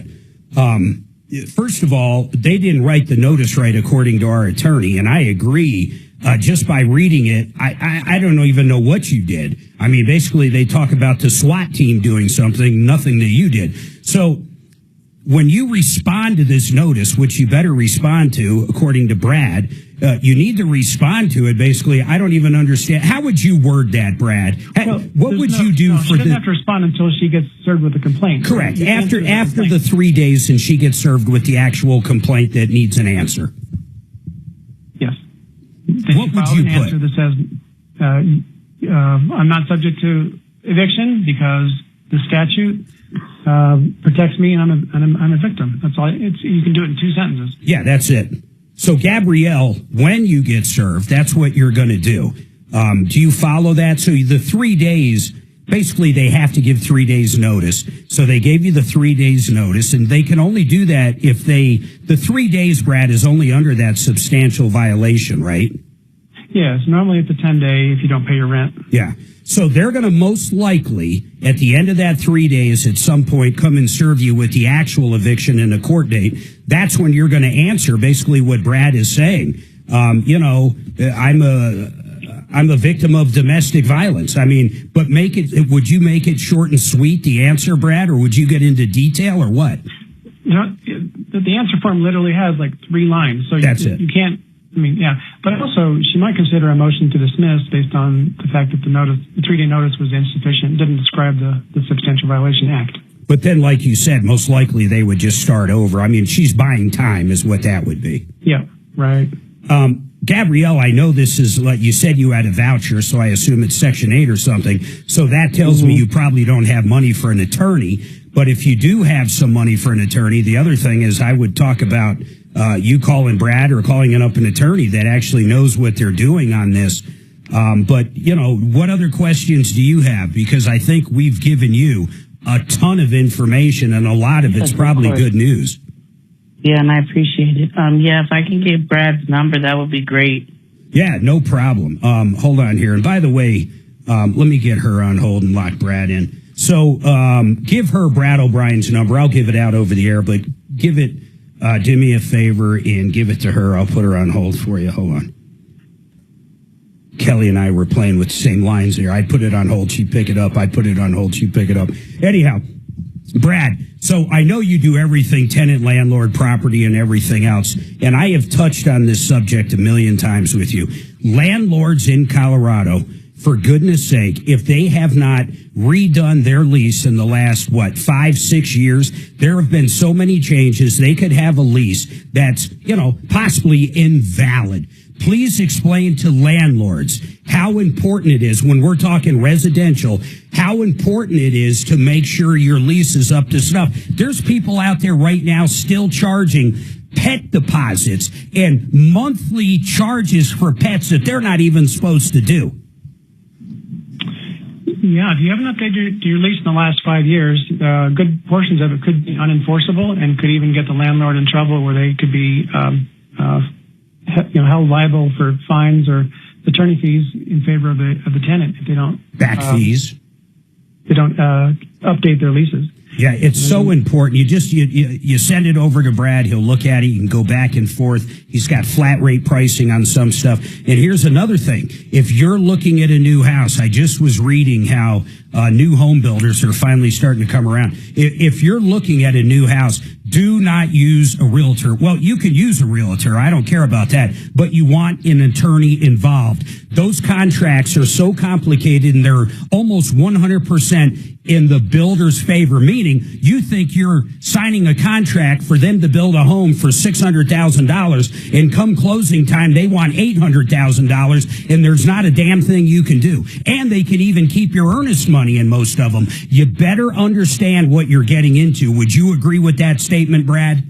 Yes, builder contracts are custom documents. They get up to 50, 100 pages. You definitely need an attorney to review it because there's too much wiggle room in their favor of the builder. It's crazy. Anything property related, commercial, residential, call our expert. Brad's on the show all the time. Brad O'Brien, I'm going to throw in one more example and then I'll go to break because Dragon's ready to kill me. But here's the other example I want to give. If you're the landlord and you need help with an eviction, or if you're a landlord and you need help with your lease, you need to call Brad, whether it's commercial or residential. Brad O'Brien, 370-303-370-7388, or even easier, olslaw.com, olslaw.com. Letitia, hold on, you're next.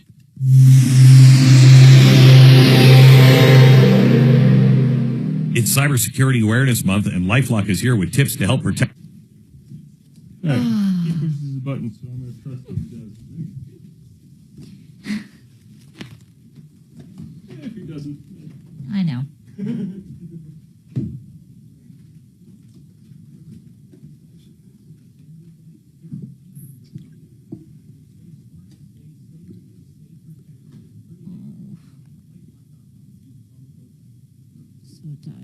The Art of Granite. I'll tell you why I love Mitch Floria. First of all, the way they fabricate and do the installation of either quartz or marble or granite is absolutely unbelievable. It's going to up the value of your house, but his pricing is so good. He doesn't even mark up the slabs, and he has hundreds of them to choose from. In fact, if he doesn't happen to have it, which is highly unlikely, you can use his wholesale account virtually anywhere and buy whatever slab you want. He only charges for the fabrication in the installation, but he's got a ton of slabs that he'll sell you at wholesale prices.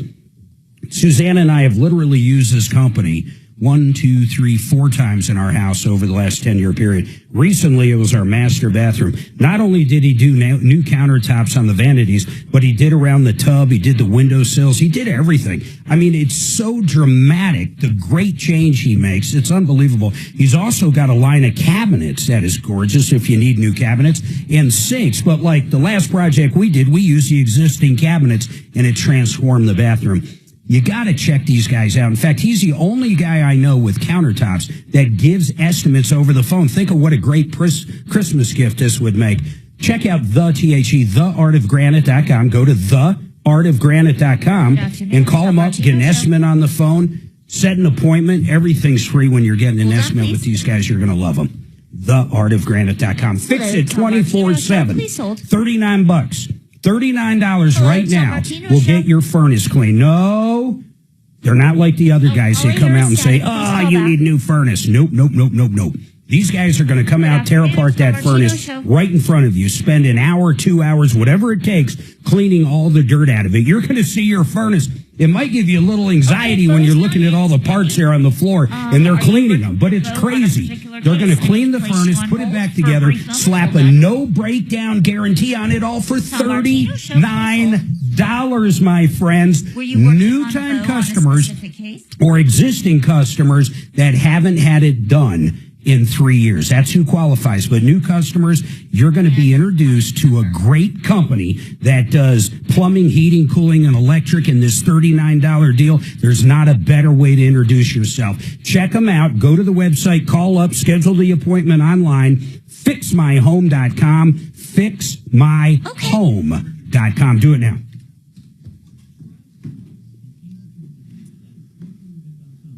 Okay, did you want to send those to me so I could send them to him?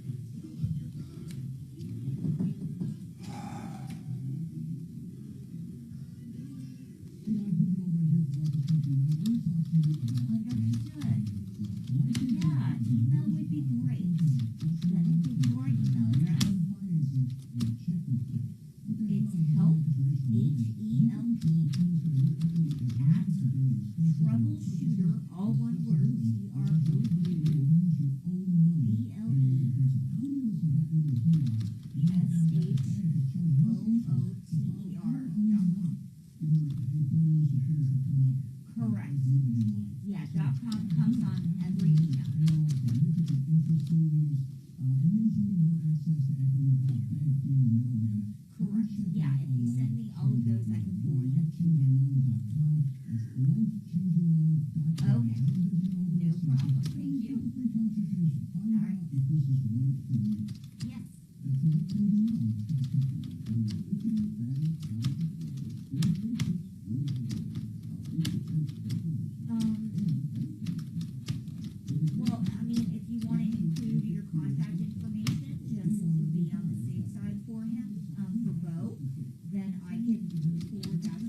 right, people, I put up a question on YouTube. After a month in paradise, do I sound rusty? Do I got to drink more coffee? What do I got to do here?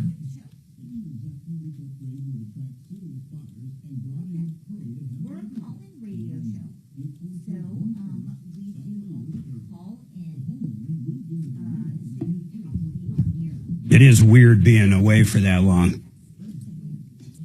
Dragon, did you realize I was gone for a month? You were gone? Yeah, exactly. When I got back, I said that to myself. I'm back?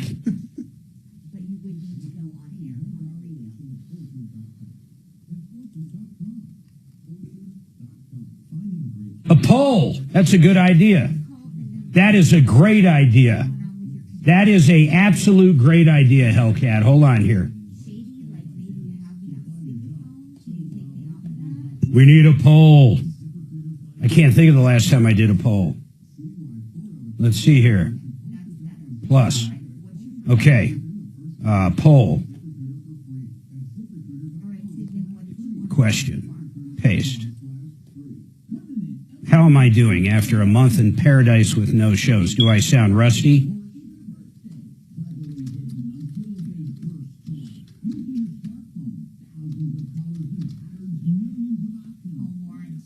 All right, hold on here.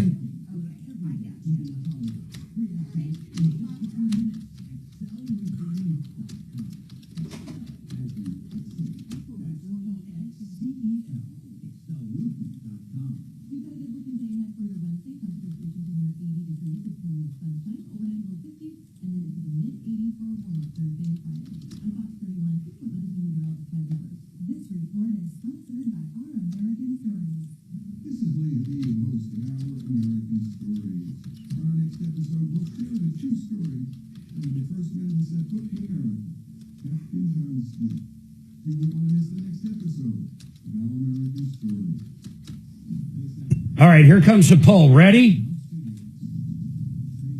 Your trusted local fiduciary advisors, TrajanWealth.com. 630 KHAL, an iHeart radio station.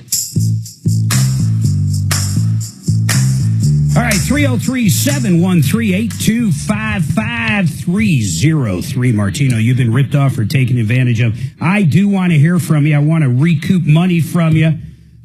Speaking of which, let's go to Letitia. She has a problem or a question on moving a car. First of all, Letitia, thank you for waiting so long. How can I help? Thank you. Can you hear me? I can hear you, yes. Thank you. I've listened to the show from time to time down through the years, and I always have heard often that I wish you had called us. I wish you had asked. I wish you had checked before doing something. So I'm kind of checking before. I love it. I love it. Thank you. Before we have a 2013 Hyundai Tucson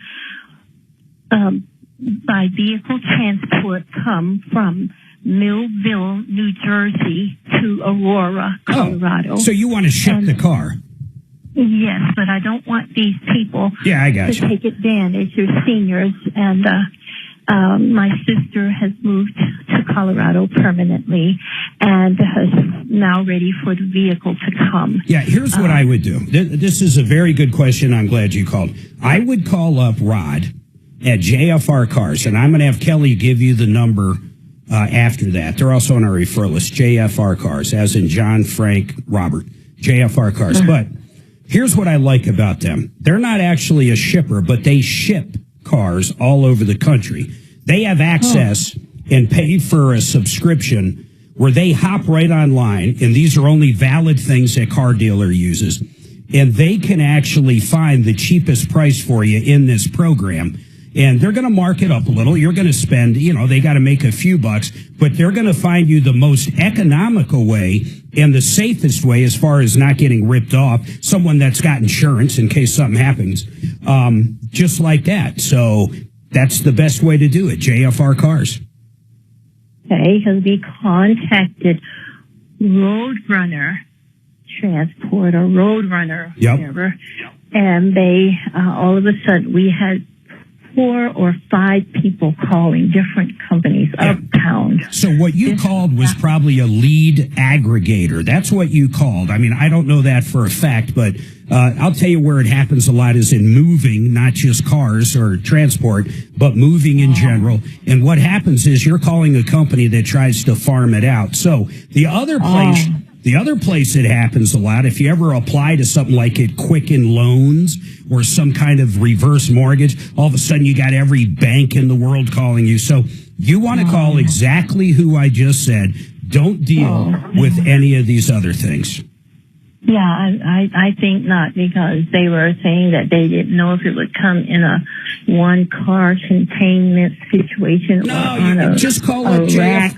Just call up JFR. You're going to be happy and you're going to have a great price. Okay.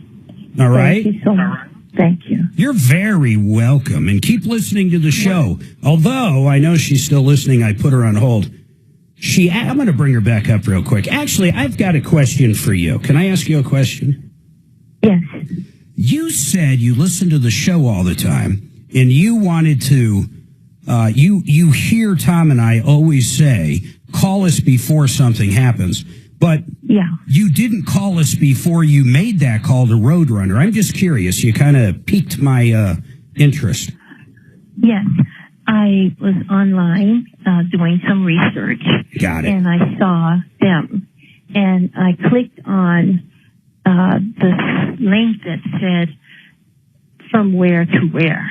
Got it. And it seemed like I thought, as soon as it started seeming a little strange, you called us. Yeah, Good they want deal. more information before I can ask them I or love it. see any printed matter about what we do, who we are. I got you. I understand Letitia 100 times. And please do this, Kelly. Get on there, give her Rod's phone number directly, and let's make sure she gets handled. I'm really glad she did call up. Let me tell you, there's a lot of scumbuckets out there that transport cars, and these guys use a service where it finds, literally, it's going to find the truck that's around there on that day and just map it out. I mean, it's an incredible deal. It's the only way to do it. Everybody hold tight. I got to take a break. By the way, if you go to YouTube, our YouTube channel, just type in Troubleshooter Network. I put a very important poll up there. I'm not going to say what it is, but it's very important, and you should participate. No matter what, you should participate.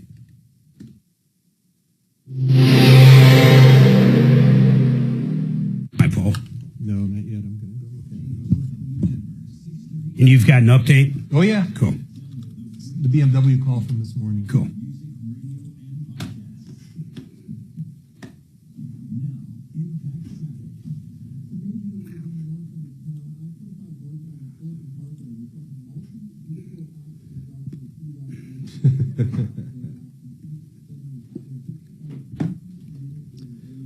I haven't looked at it yet. I can't wait to see what people thought, though. No rust evident.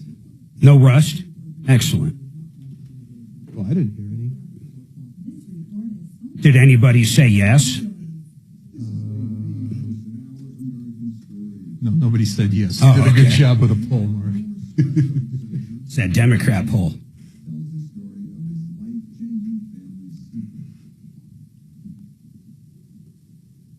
DiscountBath.com. Let me tell you about Chris and the gang. I don't know any other contractors that have the cojones to put discount in there, and that's exactly what they do. Listen, they focus on bathrooms, that's it. They're not going to do your basement. They're not going to do your kitchen. They're not going to build a deck for you. What they're going to do is come in and remodel your bathroom. You can do it in a fancy way, a basic way. You could have a $10 million home or a fix and flip. They can do it all at a discount price. What I love is all the ideas they gave. When they came out to our house, we sat down with their designer, and they're like, do you use the tub? If you don't use the tub, we can get rid of that and make the closet better. And by the way, we can turn that closet into a California-style closet. Do you want a steam? Do you want heated tiles? Do you want the fancy commode? They ask all the questions. They get a true idea. Then they give you multiple different options, and all that's for free. And then if you do decide to go forward with DiscountBath.com, you're going to be so happy with the price, the warranties, the people. They're great, great, great. I'll put it like that. And their website's easy, easy, easy. discountbath.com.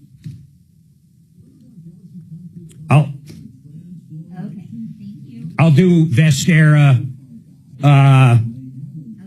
after a couple spots. Just tell me when. I looked down and saw it after I hit the... I'm ready.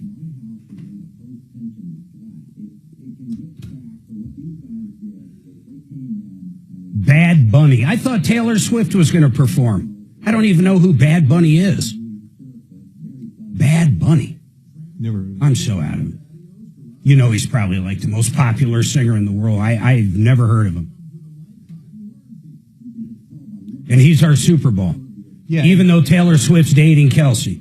And just recently he Hold vowed on. never to perform in the U.S. because of Trump. Well, the Super Bowl will do that to you. Oh, about that whole never performing here.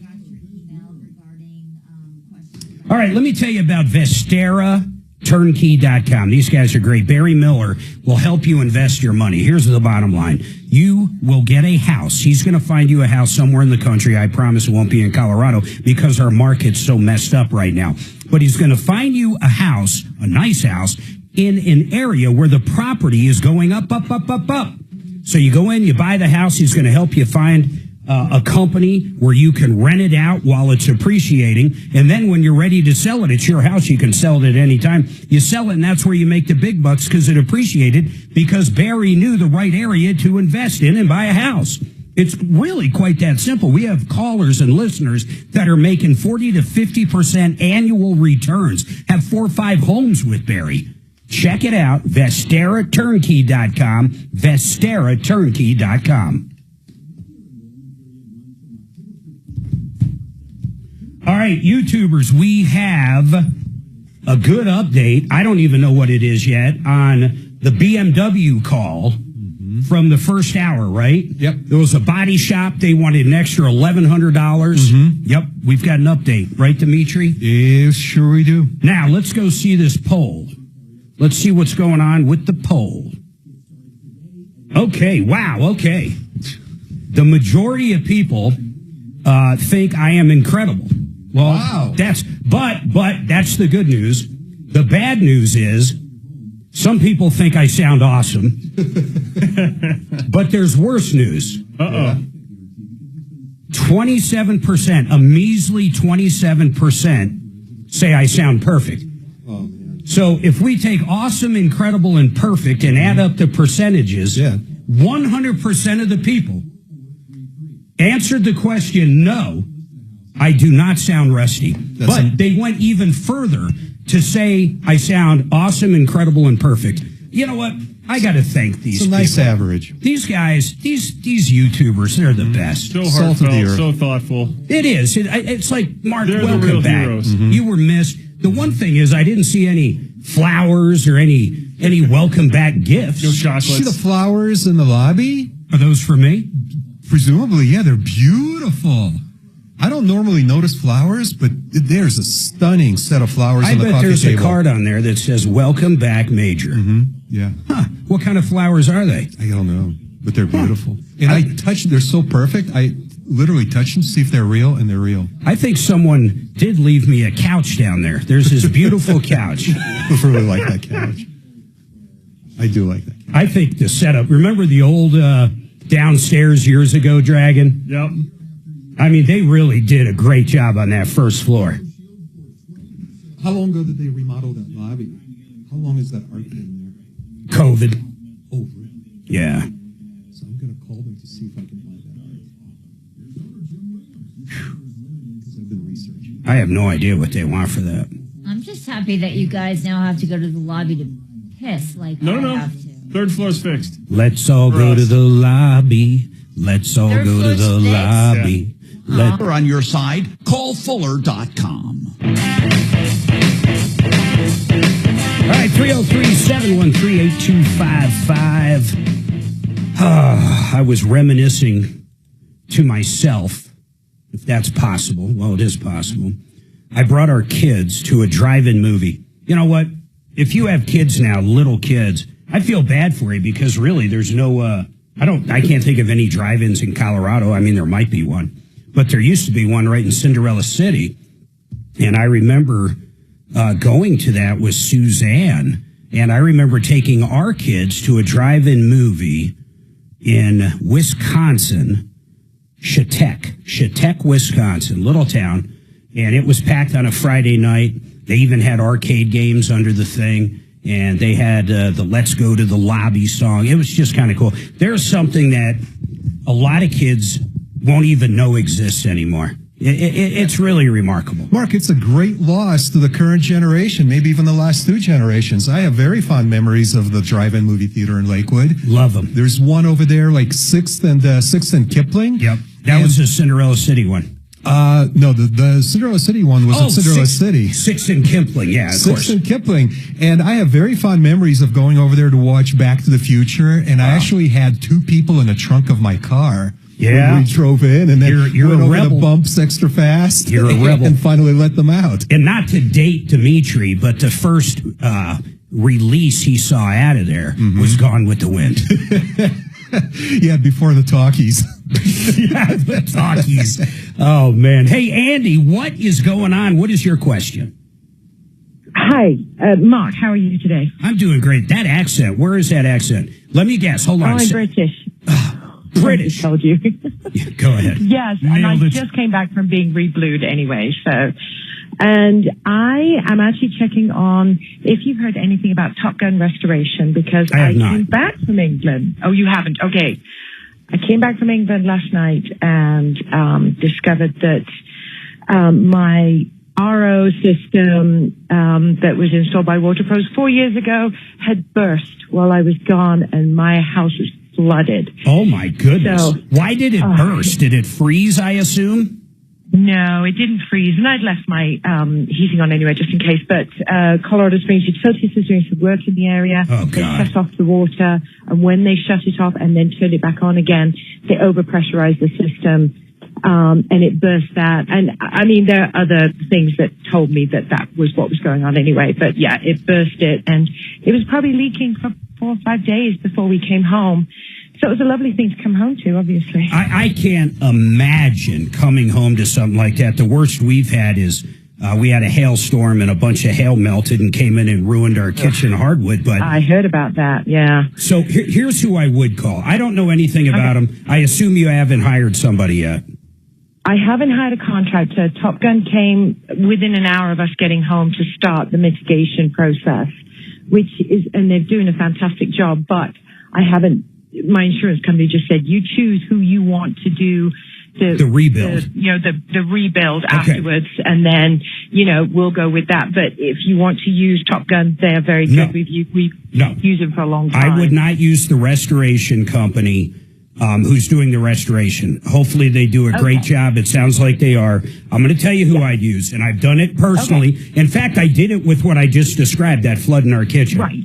You call up Genesis Total Exteriors. They do all the interior stuff too. Awesome. That is just what I needed. But hold on. Thank you so much. Hold on. I'm going to tell you why, though, and this is the important part. He's going to call in Matt to make sure what the insurance company is offering you covers everything. He's going to call in a public adjuster. It's not going to cost you a nickel, not one lousy nickel. And he's going to bring in a public adjuster. And let's say the insurance company is willing to give you $50,000. I'm making up numbers. They're going to bring Matt in, and Matt will get you $100, and you can get upgrades done and all kinds of stuff. So call Mark Szymanski at Genesis. Does Mark work in Colorado Springs? Yes, absolutely. Okay, perfect. All right. Mark, thank you so much. That's exactly. Give her Mark's number offline, please. I got to take this break because I ran so long. Listen, we have an update from Dimitri, I promise, on that BMW. I'm dying to know what happened on that. Everybody hold tight.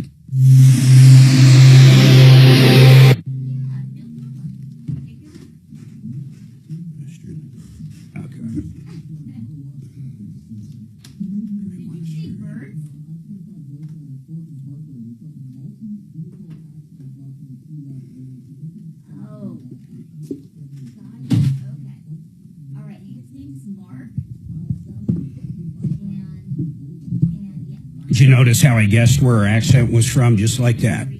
Yeah. I was gonna say Tijuana.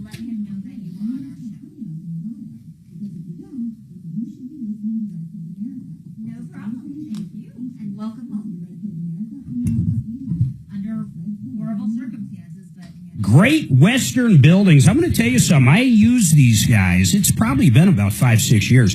I went to the General. I actually went to their local branch down here. They do steel buildings. And I went to 2 other companies. I don't mean called. I literally went and visited. And I ended up going with Great Western. And this is way before I was doing advertising for them. I'm going to tell you why. I love the idea of doing business with a company here in town that owns it. They literally own not 1% of the manufacturing plant. They make all their buildings, and I don't care if the building's the size of a football field or a 30 by 50 like I got, or anything in between or even smaller. The bottom line is everything is made by Colorado people right here in Colorado, 100% American steel, and the quality and the craftsmanship was unbelievable. Everything's in-house, including the design. And if you mention the Troubleshooter Show, you're going to get a discount, but you're going to find their prices are already lower than all these other people. They don't have all these hooks and gimmicks. Oh, we just happen to have a 47 by 312 building in stock. No, you're going to get true, real information if you need a building. Please, GreatWesternBuilding.com. Great Western Buildings, I think it's with an S.com. Once again, GreatWesternBuildings.com. Great people. Red Rocks, if you have a duplex, if you have a commercial piece of property, and I told you you can get a free solar system through grant money and tax credits, you'd go, what are you, crazy? No, call up Brooke. Now, it's got to be, at this point, commercial, because tax credits are pretty much gone when it comes to residential. But there's so much grant money out there from the state and feds. You can literally get a system. Let's say you got a fourplex. You got 4 people living on your commercial building, and you can actually get rid of your power bill, and you can become the electric company and not only charge electricity to your tenants, but get the system for free. It's a remarkable deal. It's absolutely insane, and it's real. Go to redrocksrs.com, talk to Brooke. I promise you, I have listeners and callers that have done it. redrocksrs.com. Red Rocks Roof and Solar, redrocksrs.com.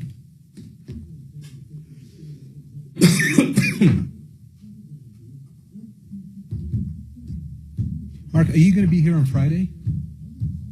I got to ask Suzanne. I would assume. Who's coming in? Hey, Suzanne, am I going to be here on Friday? I don't know. I think I am here on Friday. I think she might. I don't know. Honest to God, I don't know. Kevin and Jeff are both here.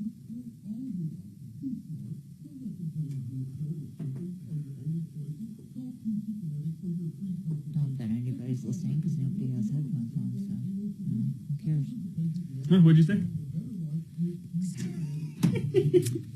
Eggs. I think we snuck people in before, too, to the drive-in. Oh, yeah. When we were kids. Oh, everybody did that. I think, though, I don't remember, ever sneaking my kids in. Yeah, it's not a... You shove your 8-year-old in the trunk. I don't think it's supposed to be. Anything can happen. Yeah. Next thing you know, bad things happen. Yeah, we didn't think like that anymore. Dude, this town car, 3 people in the trunk. Easily. Even big people. Not that woman from Porky's, but like normal big people. Oh, my wife said yes, we are in Friday. You coming in? I'll wait for Tom. He seemed a little bummed that I'm coming over here today. Oh. When I told him yesterday, so I'll probably, if he's working on Friday, I'll keep him company. They say there's one in Foco. I didn't know that. Savvy, really? You know, she is. I've met Savvy a few times. They're great people, her and her husband. She's she can differentiate between 12 colors, and she can count up to 60. I mean, if you need a prescription filled, she can grab 4 blues, 3 yellows, 3 of one, 7 of the other, and not fuck anything up. It's remarkable. She's a listener on YouTube. Oh, right. And What does it have to do with 12 colors? She's a pharmacist. Oh, but everybody can differentiate between 12 colors. Oh, no, but she's got a degree in it. In color differentiation? And counting. Does she stand on that big tall pedestal, like towering above the customers? Yes, she stands 3 feet above all of her clients. Yeah. It's so funny. That is funny how they do that. Yes, I am the pharmacist. It's like a judge. Yes.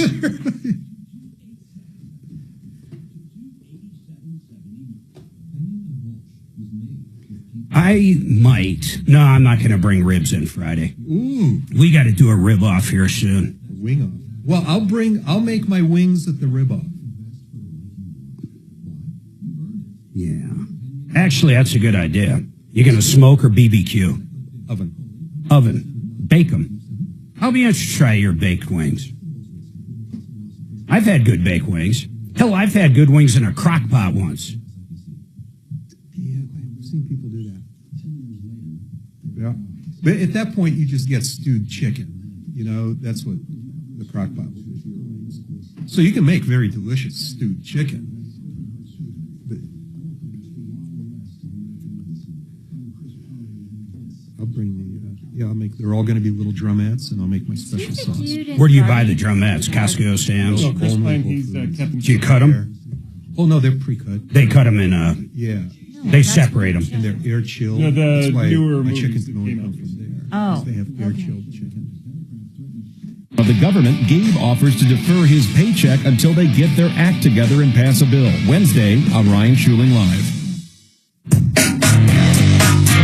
All right, 303-713-8255. So, first hour. By the way, real quick, help at troubleshooter.com. Help, H-E-L-P, at troubleshooter.com. If you're listening on a podcast, or if you're listening on the iHeart Network, or if you're listening on YouTube after the show, remember, you can email us at any time. You can also call 303-MARTINO right now, and I don't care when you're listening, and we'll jump on it and get back to you. 303-MARTINO, help at troubleshooter.com. Now, Deputy D, we had a call the first hour. Lady called up. Her daughter had a brand new BMW. She was 16 years old, and it was a gift.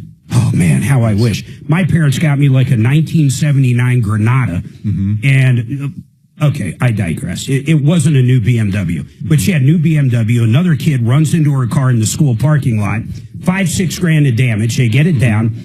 The other driver took full responsibility. Insurance company apparently paid the body shop $6,000 or somewhat around there, but they went to pick the car up. There's $1,100 balance, and they said because you wanted new parts, remember it's a brand new car, that they had to pay extra. You called up to the body shop. What happened? Yeah, I spoke with John's Collision Center, a gentleman named Trevor, who's really good about it. He said it's exactly what you just described.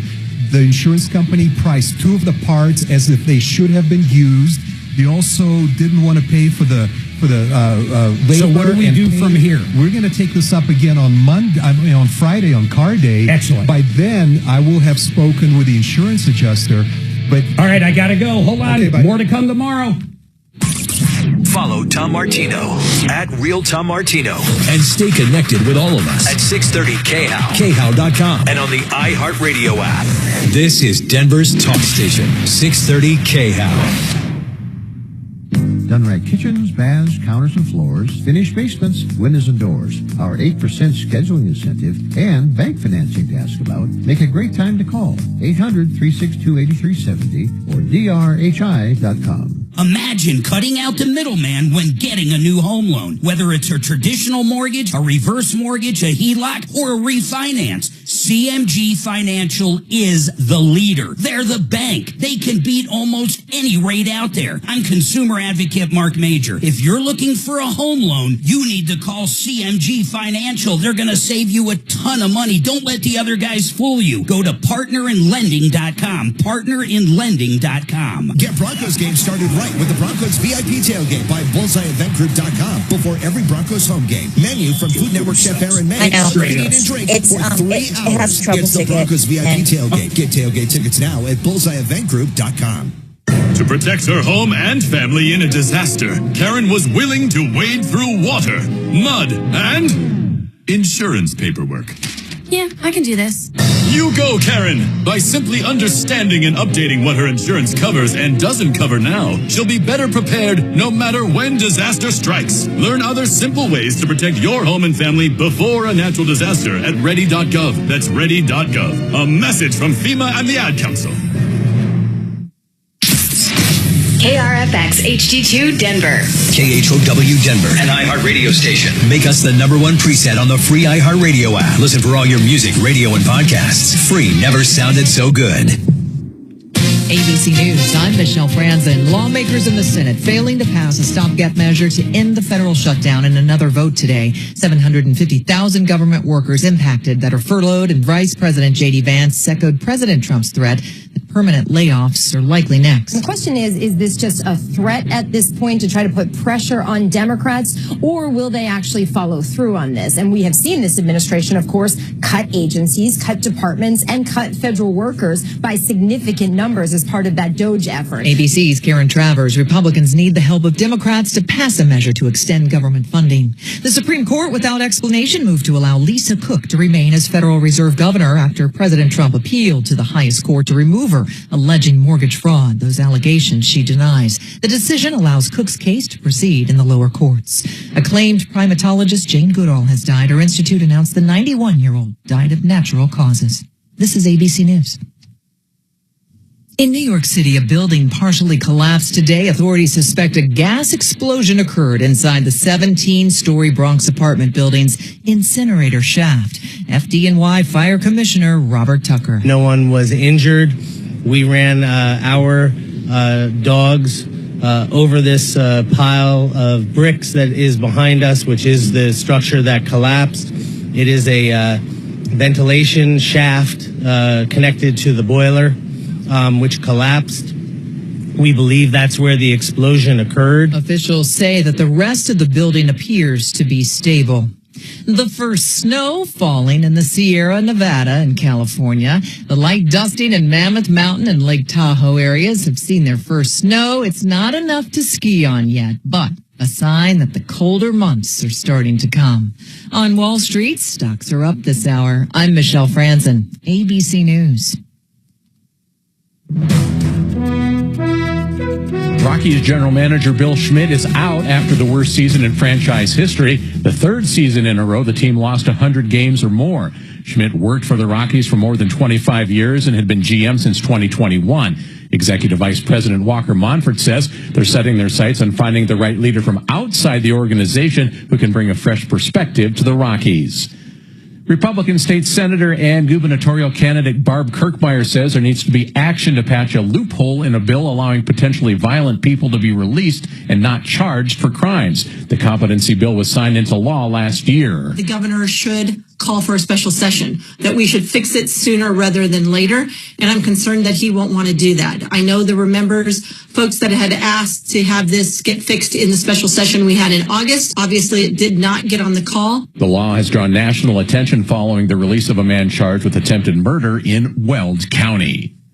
That's the latest. I'm Chad Bauer.